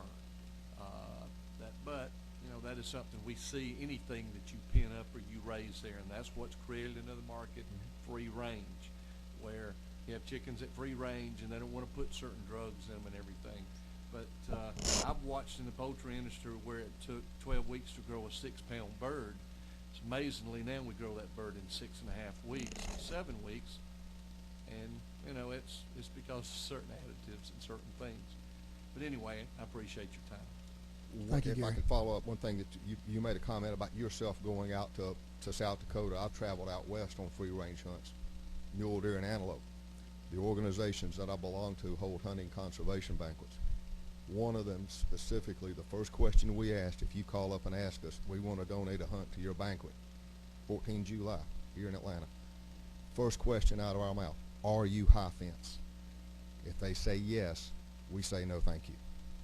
And that is the key. Yeah, I admit, everybody with an orange ribbon, I hunt, I eat meat, I wear leather, and I believe in animal testing. But it can outrun certain things. And that's what I think we need to keep in mind. And I think that's how we need to raise the next generation of hunters. Thank you, Mr. Chairman. Thank you, Gary. Appreciate it. Thanks. Tom Lyons. Thank you for being with us, Tom. Appreciate your patience.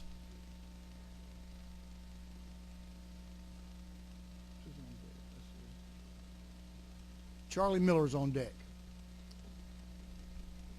I'm from Warren County as well, just have a small farm. This bill would give me an opportunity to start a new business. I've got a couple of seasonal workers. One of them's here today, Mr. Billy Lott.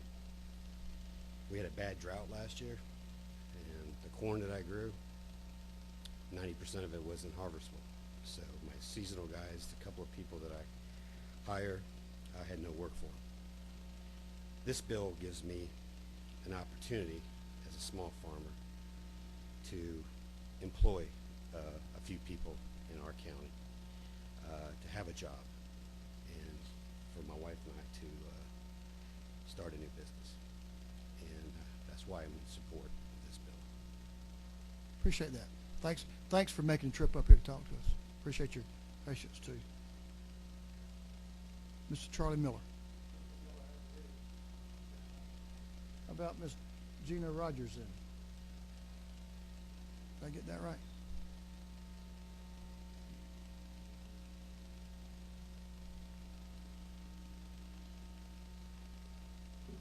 Gina, thank you for staying and your patience to speak to us. Ricky Cleveland, you see here? Still here? You on deck, Ricky. My name is Gina Rogers, and I live in Fayette County. And I come from a family in Virginia with a long history of hunting. My dad was a hunter. I'm now a member of a Georgia family with a long tradition of hunting. I have 2 teenage sons that love to hunt deer and are continuing the tradition of hunting. We have 5 people in our family, and at least 50% of the meat we eat is venison. We enjoy the outdoors, and I am opposed to this bill. I don't agree with genetically modifying deer. I say let nature genetically select. And I'm concerned about this generation of kids, and I hate to feed into the instant gratification in this culture. I think it's important that that they learn the time-honored traditions of good sportsmanship and fair chase and ethical hunting. Hunting is a lot more than just shooting an animal. It's learning about the animal. It's learning about its habits and the habitat. It's experiencing nature and the outdoors.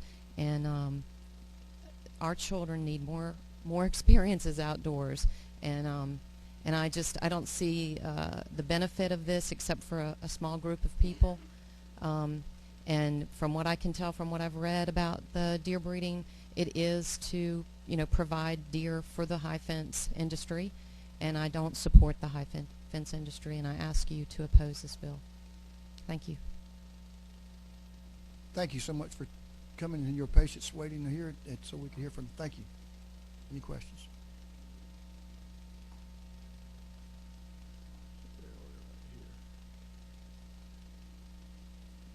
Mr. Chairman, thank you for time. Ricky, excuse me, I didn't I lost my place. No good, problem. Good to have you. Thank you for being here. Thank you. I am a resident of Alabama. I am a deer farmer. I did live here in Marietta for 6 years while I did receive a degree from Southern Tech, which I'm very proud of.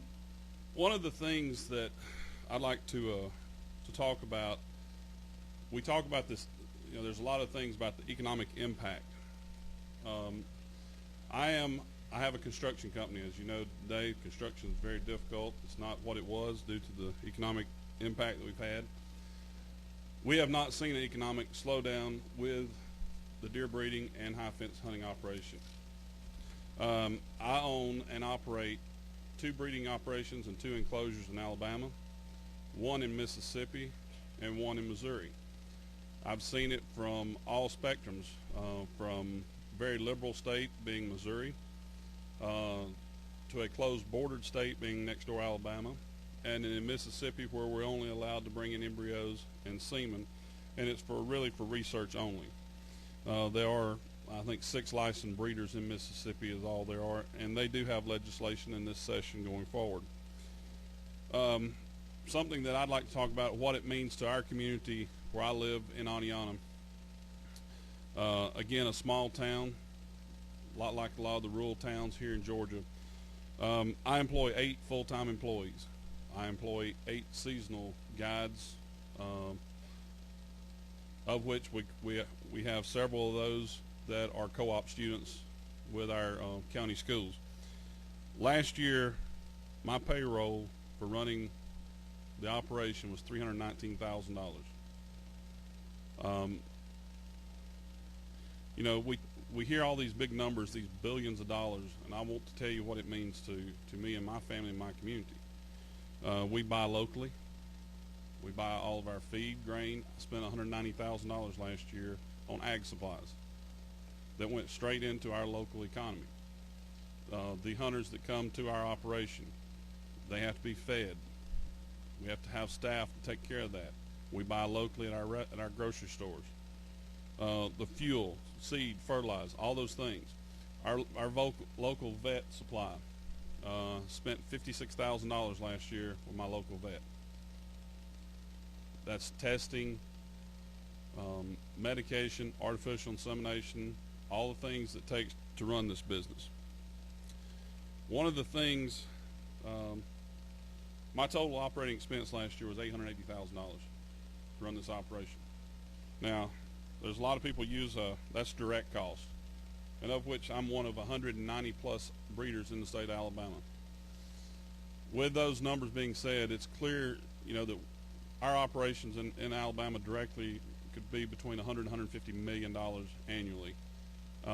Most economic impact studies use a modifier of about 6 for the indirect. So we're talking anywhere around $750 million a year that goes into the state of Alabama from an economic impact from this industry.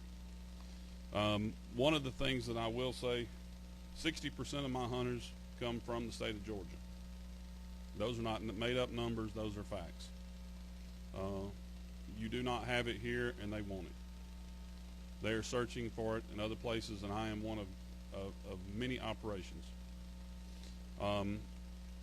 Again, I would, the landowner rights that go along with this and the right, you made a comment that you like to hunt free range. Nothing in this bill forces you to hunt in high fence. But those people that are out there that are coming hunting with me, they want this right, and they want it here in Georgia. And for that reason, again, there are a few individuals, but those individuals do want this, and it will be an economic impact from tourism because there will be people coming from other states. There's been numbers thrown around that the hunting industry in Georgia is a $3 billion a year industry. Why not make it a $4.5 billion? Thank you.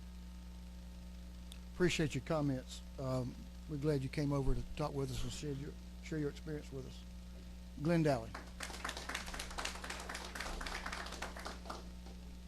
Glenn Dowling and Steve Croy, you're on deck. Good afternoon. Good to see you, man. Hadn't seen you in a while. Good to see you too, Mr. Chairman. Mr. Chairman and members of the committee, my name is Glenn Dowling. I live in Newton County, Georgia, just south of Covington.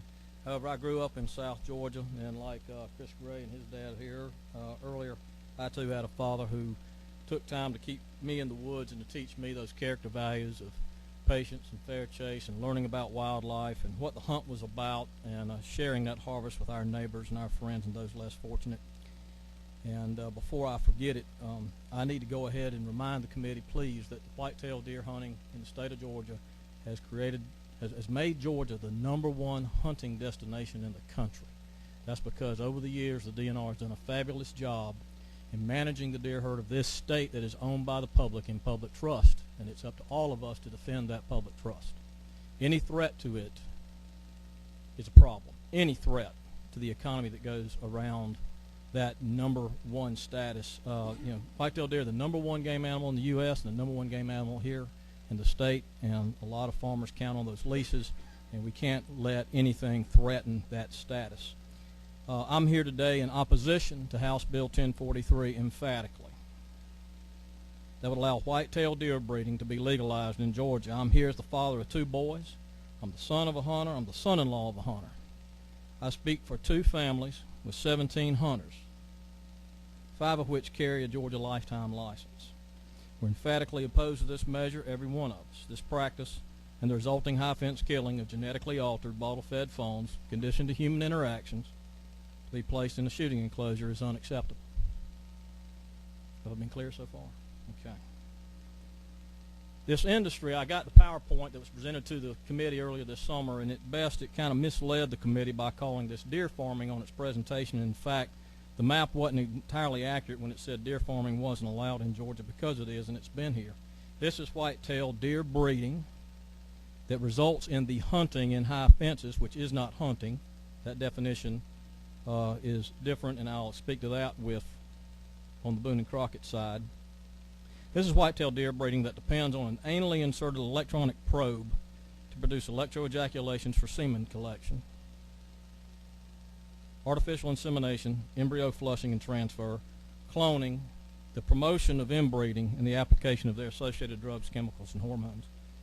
I've read by some of these sites of these other breeders that inbreeding is an acceptable method of growing deer, of breeding deer, pushed to the point that the offspring will not survive. Really. That's an acceptable tactic by deer breeding and inbreeding. And to use an electronic probe for electroejaculations, earlier Representative Jay Powell had said, oh, this is just like raising alligators, quail, and catfish. Now, anybody that's going to stick one of those in an alligator, I want to watch. I want to see that. And listen, there is no comparison. There is no comparison to alligator farming. There is no comparison to quail and catfish. Quail, catfish, and all those other things do not have a CWD threat to them. People don't put their heads on the wall. Okay? So let's be real clear about it. They don't have those same threats, and they're not the same things, and we shouldn't be comparing our deer herd to pecans. They're not a nut. They are a prized game animal in this state. Because 33 states do it, that doesn't make it right. There's some states in this country that allow prostitution and legalization of marijuana. Doesn't make it right. Representative said that these animals roam free behind a high fence like normal hunting. That's a contradiction in terms of if I've ever heard it. Hunting doesn't take place within confinement. Let me get to some polling that was spoken to of GON. Everybody remember GON? It's called Georgia Outdoor News. It's a magazine that a lot of you in this room might get. Our family joins the many voices of the majority of Georgia hunters who were responded to a GON poll. And by the way, Commissioner Williams, the commissioner of DNR, was on the cover of that magazine with his monster Morgan County buck. I don't know if anybody saw it, but it was a great deer. Georgia hunters do not want the catalyzation of whitetail deer, and their poll numbers when they were asked, "Are you in favor of 1043?" Again, let me reiterate, it was 23% responded yes and 76% responded no. They are not in favor of this bill. When asked where you are, Georgia deer hunters stand on high fence properties and farming, they said, when they said I'm against high fence hunting, 75.6% said that they were opposed to it, and 75% were for free range and opposed to high fences. Only 24% were for it. Let me get to Boone and Crockett. Boone and Crockett is one of the longest standing club that scores North American species. Many of you may have your deer scored, or if you travel out west, other species scored. And the animals that go into these record books cannot come from these, quote, canned shooting operations. Earlier they were talking about high-class deer. I didn't know that Georgia deer were low-class. I don't think they'd be real. Appreciate y'all calling them that. But nonetheless, Boone and Crockett has this on their website, and I think I completely agree. Unethical canned shooting, because they say here improperly referred to as canned hunting. The Boone and Crockett Club condemns the pursuit and killing of any big game animal kept in or released from captivity to be killed in artificial or bogus hunting situation where the game lacks the equivalent chance, the reasonable expectation of escape, or afforded free range, that is afforded free-ranged animals, virtually assuring the shooter a certain and unrealistically favorable chance to kill. They are opposed to genetic manipulation of game animals. The club condemns artificial and unnatural enhancement of big game species and their genetic characteristics. Unacceptable practice for genetic enhancement include, but are not limited to, artificial insemination, controlled or unnatural breeding programs, cloning, and the translocation of breeding stock for canned shooting purposes. Public perception is very valuable to the Boone and Crockett Club and all of its members, and they're greatly concerned that the non-hunting public may confuse ethical fair chase hunting with canned shoots and genetic manipulations and other related practices which the club condemns. There's oftentimes we talked about private property rights. I got two. Private property rights. Some of the high fence owners are concerned for their property rights and what they can do on their property. Don't pay your taxes, and I'll tell you how far your property taxes go, how far your property rights go. But however, the deer don't belong to them. They belong to the public, and nothing today has been mentioned about the property rights of their neighbors and their property rights to where they depend on the unrestricted wildlife that freely move across the landscape in support of harvestable populations, increasing the genetic vigor and diversity of all species, which is the foundation and supports their constitutional right to hunt in this state.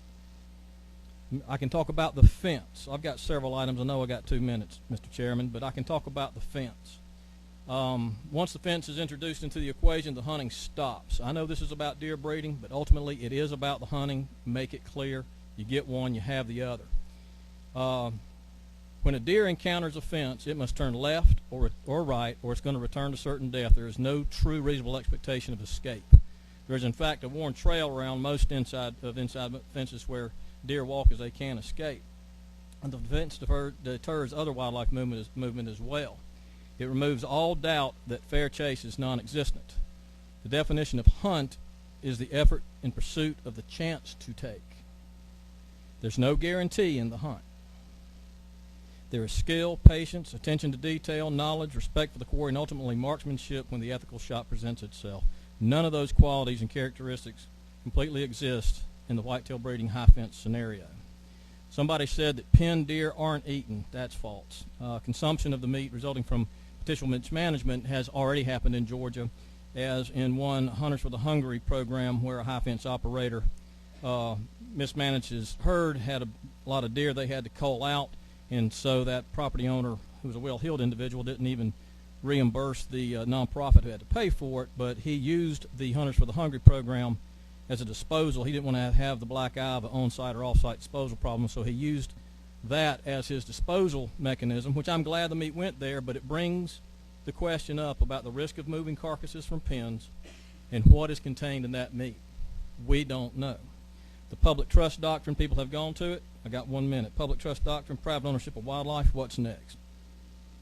You going to put wild turkeys in pens, rabbits in pens, shoot ducks inside a building? What happens when there's an overabundance of deer in a high fence in a pen? What happens when there's an escape? What happens when disease is detected? Who's responsible and who has to pay the bill? And to date, it's the public pays that. And in Missouri, the calculations are still going up. They don't know what it's going to cost. The public. That's right. The federal and respective state governments have had to pay and foot the bill to clean up the mess, eradicate the deer, and quarantine the properties. And who is going to indefinitely pay for the quarantine of a property?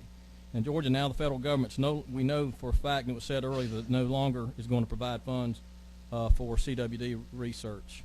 CWD, as far as testing goes, there's no live test for CWD, so that's a problem. The animal has to be dead, so how do you know? I won't go down. You've heard enough about CWD, but I can tell you that in Minnesota, where the DNR provided figures in regarding the costs associated with depopulating the facility and conducting an aggressive surveillance in the area where CWD turned up positive, they had to depopulate an elk herd that cost $800,000. The hunter harvested surveillance in the fall 2009 cost $389,000. Hunter harvest surveillance in 2010 cost $100,000. The winter deer removal effort in 2011, where they collected over 1,100 samples, that cost $419,000. There's another hunter harvest surveillance in the fall of 2011. That cost another $250,000, $250,000. In 2009 and 10, the Minnesota DNR received $70,000 from USDA and a cooperative agreement for CWD surveillance, and also received another, and USDA received another $184,000, totaling $1,957,000. And that is what Missouri has to look forward to in the bailout of that failed operation. Now, I know for a fact folks in Mississippi and Tennessee are fighting this very bill. They don't want it coming to their neighborhood. And I'll close with this. If pro means forward and con means backwards, progress means moving forward, what does Congress mean? It makes me wonder, and I question, are we congressing toward a feedlot syndrome where a shooter, killer, pornography addict, not pornography, pornography addict, orders options for his bucks as if he was ordering a new pickup truck from the manufacturer? Manufacturing bottle-fed genetic circus freaks for shooting and killing entertainment. There's no glory. We're going to call the dogs on this one. Okay. Thank you for your testimony. We have a great shooting economy. I'm going to. Thank you. I'm going to. We have Steve is presenting some good Glenn is presenting some good information. He's also, we have some stuff he sent to me. I'm going to make available to the guys on the committee on that. Thank you, Glenn. Appreciate it. Those seats are getting hard. I'm trying to get this thing wound down. Steve Croy.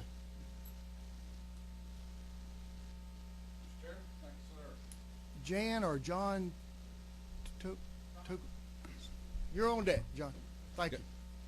I like the way you spell your name, by the way. Members, I represent the Georgia Deer Association, and proud to do it. And I'm also a lifelong deer hunter. And you know, the one problem we see in today's society, in my opinion, is that the loss of rights, whether it be personal, property, because there's always somebody that knows something better how you should live your life. Now, I've like Representative Dunhoo, I've done a lot of hunting in Georgia. In fact, I've managed probably 3 of the best properties for Boone and Crockett's in this state, and I've spent hundreds of thousands of dollars with the one purpose of growing a Boone and Crockett deer. And I've got great friends at GON, QDMA. And it's hard to grow a deer in Georgia for a Boone and Crockett. Everybody doesn't want one, but there's nothing wrong with the people that do want one. And we've grew a couple of them, and I can tell you, if outside of certain areas of this state, it's impossible to grow a Boone and Crockett deer. And that speaks from too many years trying to do it and too much money spent doing it. But there's nothing wrong with hunting a 120-inch deer either. And that's not what this bill is about. We're not trying to do anything to take away the natural hunting environment of Georgia. Look, there's 33 states doing this in our great union, and they've probably had some mistakes along the way. But if they're doing it now and they're prospering, it's not mutually exclusive to their native hunting. You can do both. And I feel very certain that the good people in Georgia, given the opportunity to use their land, their expertise, and their desire to make a living for their family, can do the same thing they're doing in Alabama, they're doing in Florida, they're doing in these other states. You know, I would hope that this body as a whole doesn't get to the point where we start legislating what people should do based on what other people think they should do, as long as they're living a life within the confines of lawfulness and morality. And it amazes me.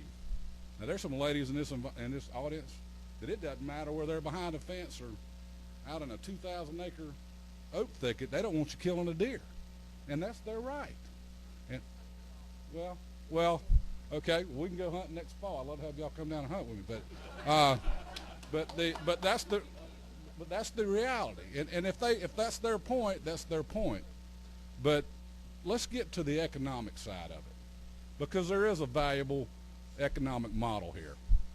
If you're living in rural Georgia right now, I own a couple farms. I'm in the ag business, and you can ask this chairman of Warren County what his tax digest has done the last 4 years. I'm also in the real estate business and currently own too much land, but I know what the tax digests are doing in these counties, and I know what it's doing to trying to balance a municipal budget when your taxes are going down because nobody's buying your land and your value's going down, but the bank doesn't care because they still want their monthly payment. They don't care what it says. They don't care if you can sell it or not. You're hooked to it. So for a farmer in Waynesboro or Warren County or Harris County wants the ability to take his land and transfer it into an income-producing product, as long as there's a safe way to do it by working with the DNR, working with ag, following best use steps and methods and processes, we should open that door to those people and allow them to do it. You know, a lot of people say a lot of things about what it's like to hunt behind fences, but the first thing they'll tell you is, I don't hunt behind fences. So what do they really know? What's it like to hunt behind a 4,000-acre fence or a 1,000-acre fence if you've never done it? Now I can tell you, I've only hunted in one hunting enclosure, and it's in Georgia, and where it is, it really doesn't matter. But I can tell you, if you think it's like walking out there and shooting one, it's not. I mean, it's as wooded as anything else is. Those deer, if anything else, they're probably more prone to night behavior than your free-range deer because they live in an environment they get to know. 640 acres is allowed today to put up a fence. If I want to take one of my tracts of land and put a fence around it, I can do that legally. And I have every right to do it, regardless of whether my neighbor wants me to do it. It's like he can start doing whatever he wants to on his land, whether I agree to it or not. It's really immaterial. That's his property. With those rights, he can do that. And that's what we're asking. We're asking to let's sit down, study an industry that has been proven. It's been proven. We're not plowing new ground here. It's proven to be a model of success for rural Georgia. And it's not the big boogeyman that it can be made out to be. But how we can assure it's not is we can sit down with the department, ag and DNR, and if there's things about 1043 that need to be improved, the best thing I've found to solving problems is communication and working together. And our industry wants to do that. We want to create something that's sustainable for our families. Hunting tradition, that's your opinion. If somebody doesn't like it, hey, I respect your opinion. And but I can tell you that the economic model works. There's people out there that want this. We go all over. We export a lot of hunters to other states. I go on a lot of these hunts, and I want to see those opportunities for Southwest Georgia and the other rural parts of Georgia to have that opportunity to have a family heritage on their land without losing their land. And I think we can do it and do it in a manner that works. So, thank you, Mr. Chairman. Hold 1 second, Steve. I see a couple of questions. Are these questions for Steve or comments? We got a couple people left to speak, and we can have comments at the end of that, or if y'all have a question for Steve, what's your preference, guys? You have a question? You get through all right, let's do this then. Let's have some comments from any members of this body when we wrap up here in just a minute. But we'll go ahead and Steve, thank you. A lot of people have traveled a long ways to be here with us tonight, Steve. John Tonge, thank you, John, and Chad Tanner. Chad, yeah, on deck. John. My name's John Tonge. I'm from Rutledge, Georgia, and I wanted to focus on just the economic impact of this. I've heard a lot about the exhaustive studies that the proponents of the bill have done, mainly citing this 2007 Texas A&M economic impact study. I actually took the time to read the study, which I think possibly I was the only one. The study, what has been cited as a $1.3 billion impact in Texas. The actual impact was $652 million. The number of jobs supported was 14,000. The actual jobs were 7,335. I actually got in touch with the author of the study, David Anderson at Texas A&M, who said, I don't know where the 14,000 jobs number came from, and the correct number was 652 million, including multiplier effects that would account for the jobs in China that created the fence or anything like that. So I think if we're going to have an economic impact debate, then we need to use factual numbers. John, could you share those? Absolutely. We have some of those, if you don't mind.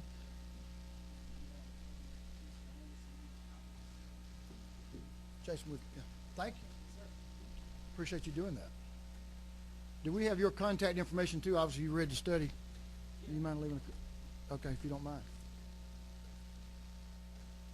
Let's see. Chad, come on.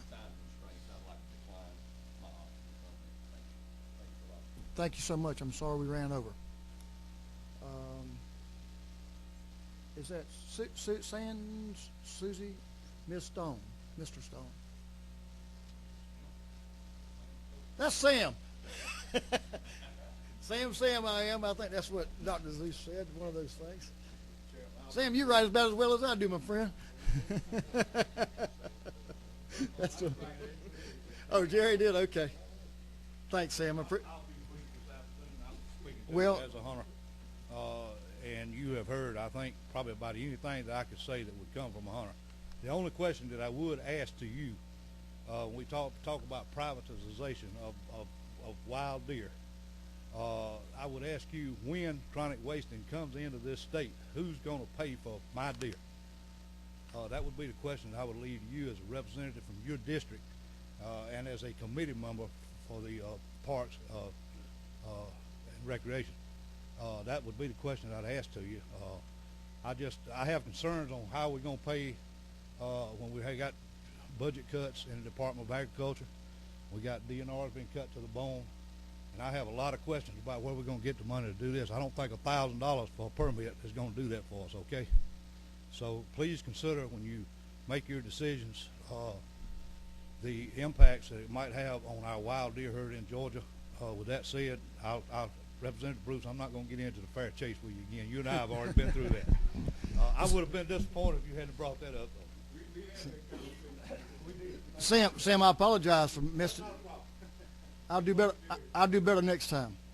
All right, we had a couple of comments. I think we get ready to wrap up. We had some comments, I think, from some committee members. Chairman Knight, you ready, or you want Chairman? Mr. Chairman, and I guess this goes back to Steve Croy's presentation and some of the other things we've heard today, and talking about high fence and how you hunt within a 640-acre fence. Maybe some of his comments are true regarding maybe a native wild whitetail within a 640-acre fence, but I think the issue before us today is this fact that you've got either a breeder buck that has been raised in captivity, or perhaps a buck that has been bred, and at least for a year or two to see what his size of his horns are going to be, has been bred in captivity.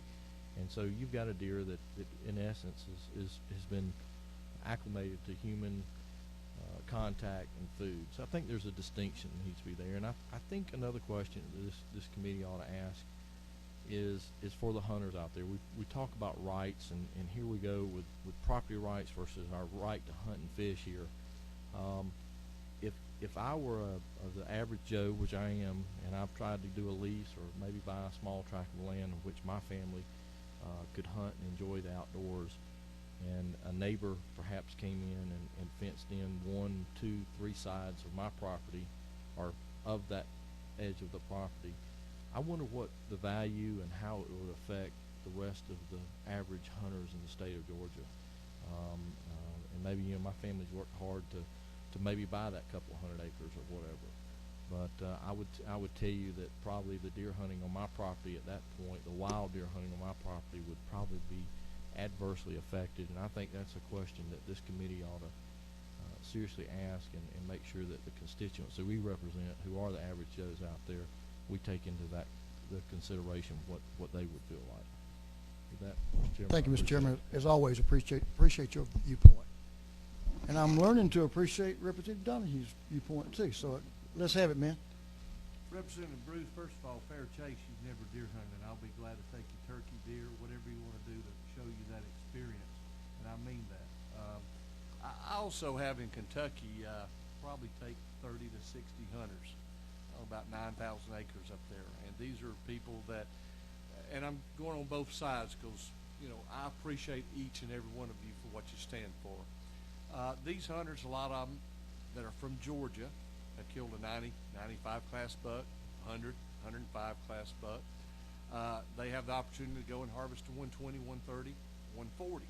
We've taken some 150s. I let most of the time these deer go and scout for these people, watch their excitement when they shoot a big buck. So I understand what these guys that are hunting when they take their trophy animal. I have trophies. I'm proud I can tell you each hunt. Of course, fair chase, and I'll be glad to show you that, and I'll change your complete mind. But the thing is, as you said earlier, we have the right, each person, to do, you know, whatever, go hunt in a fence, and that's why other states are doing it. I just feel the DNR, I have spoke with several of the DNR and Game and Fish. I've had no one really that has backed it. Last night I talked to probably 30 hunters that are serious hunters. I had one that said, you know, I would think it would be a great option. All the others said, you know, I would hate to see a good thing ruined. You know, I stand forward to what PETA stands for, is people eating tasty animals. I love to eat venison, antelope, elk, pheasant, whatever. I've raised my family on it. So, you know, I'm not here to try to make it sound like I'm against one side or the other. I'm just trying to play the devil's advocate. I want you to understand that. I appreciate each one of your time because I love the outdoors. Until the day I die, hopefully I'll get to do that. But I want to make sure my grandchildren get to enjoy the same thing that I do. But I thank you again for your time. Thank you, Representative. Last one. They picked on you enough till you got to say something. I had to say something. I was really going to be quiet, but since nobody has really asked the deer how they prefer to be killed, outside a gate or inside a gate, you know, it seems to me that this whole argument is a matter of preference. Some people prefer to be able to hunt in a wide open space and shoot the deer.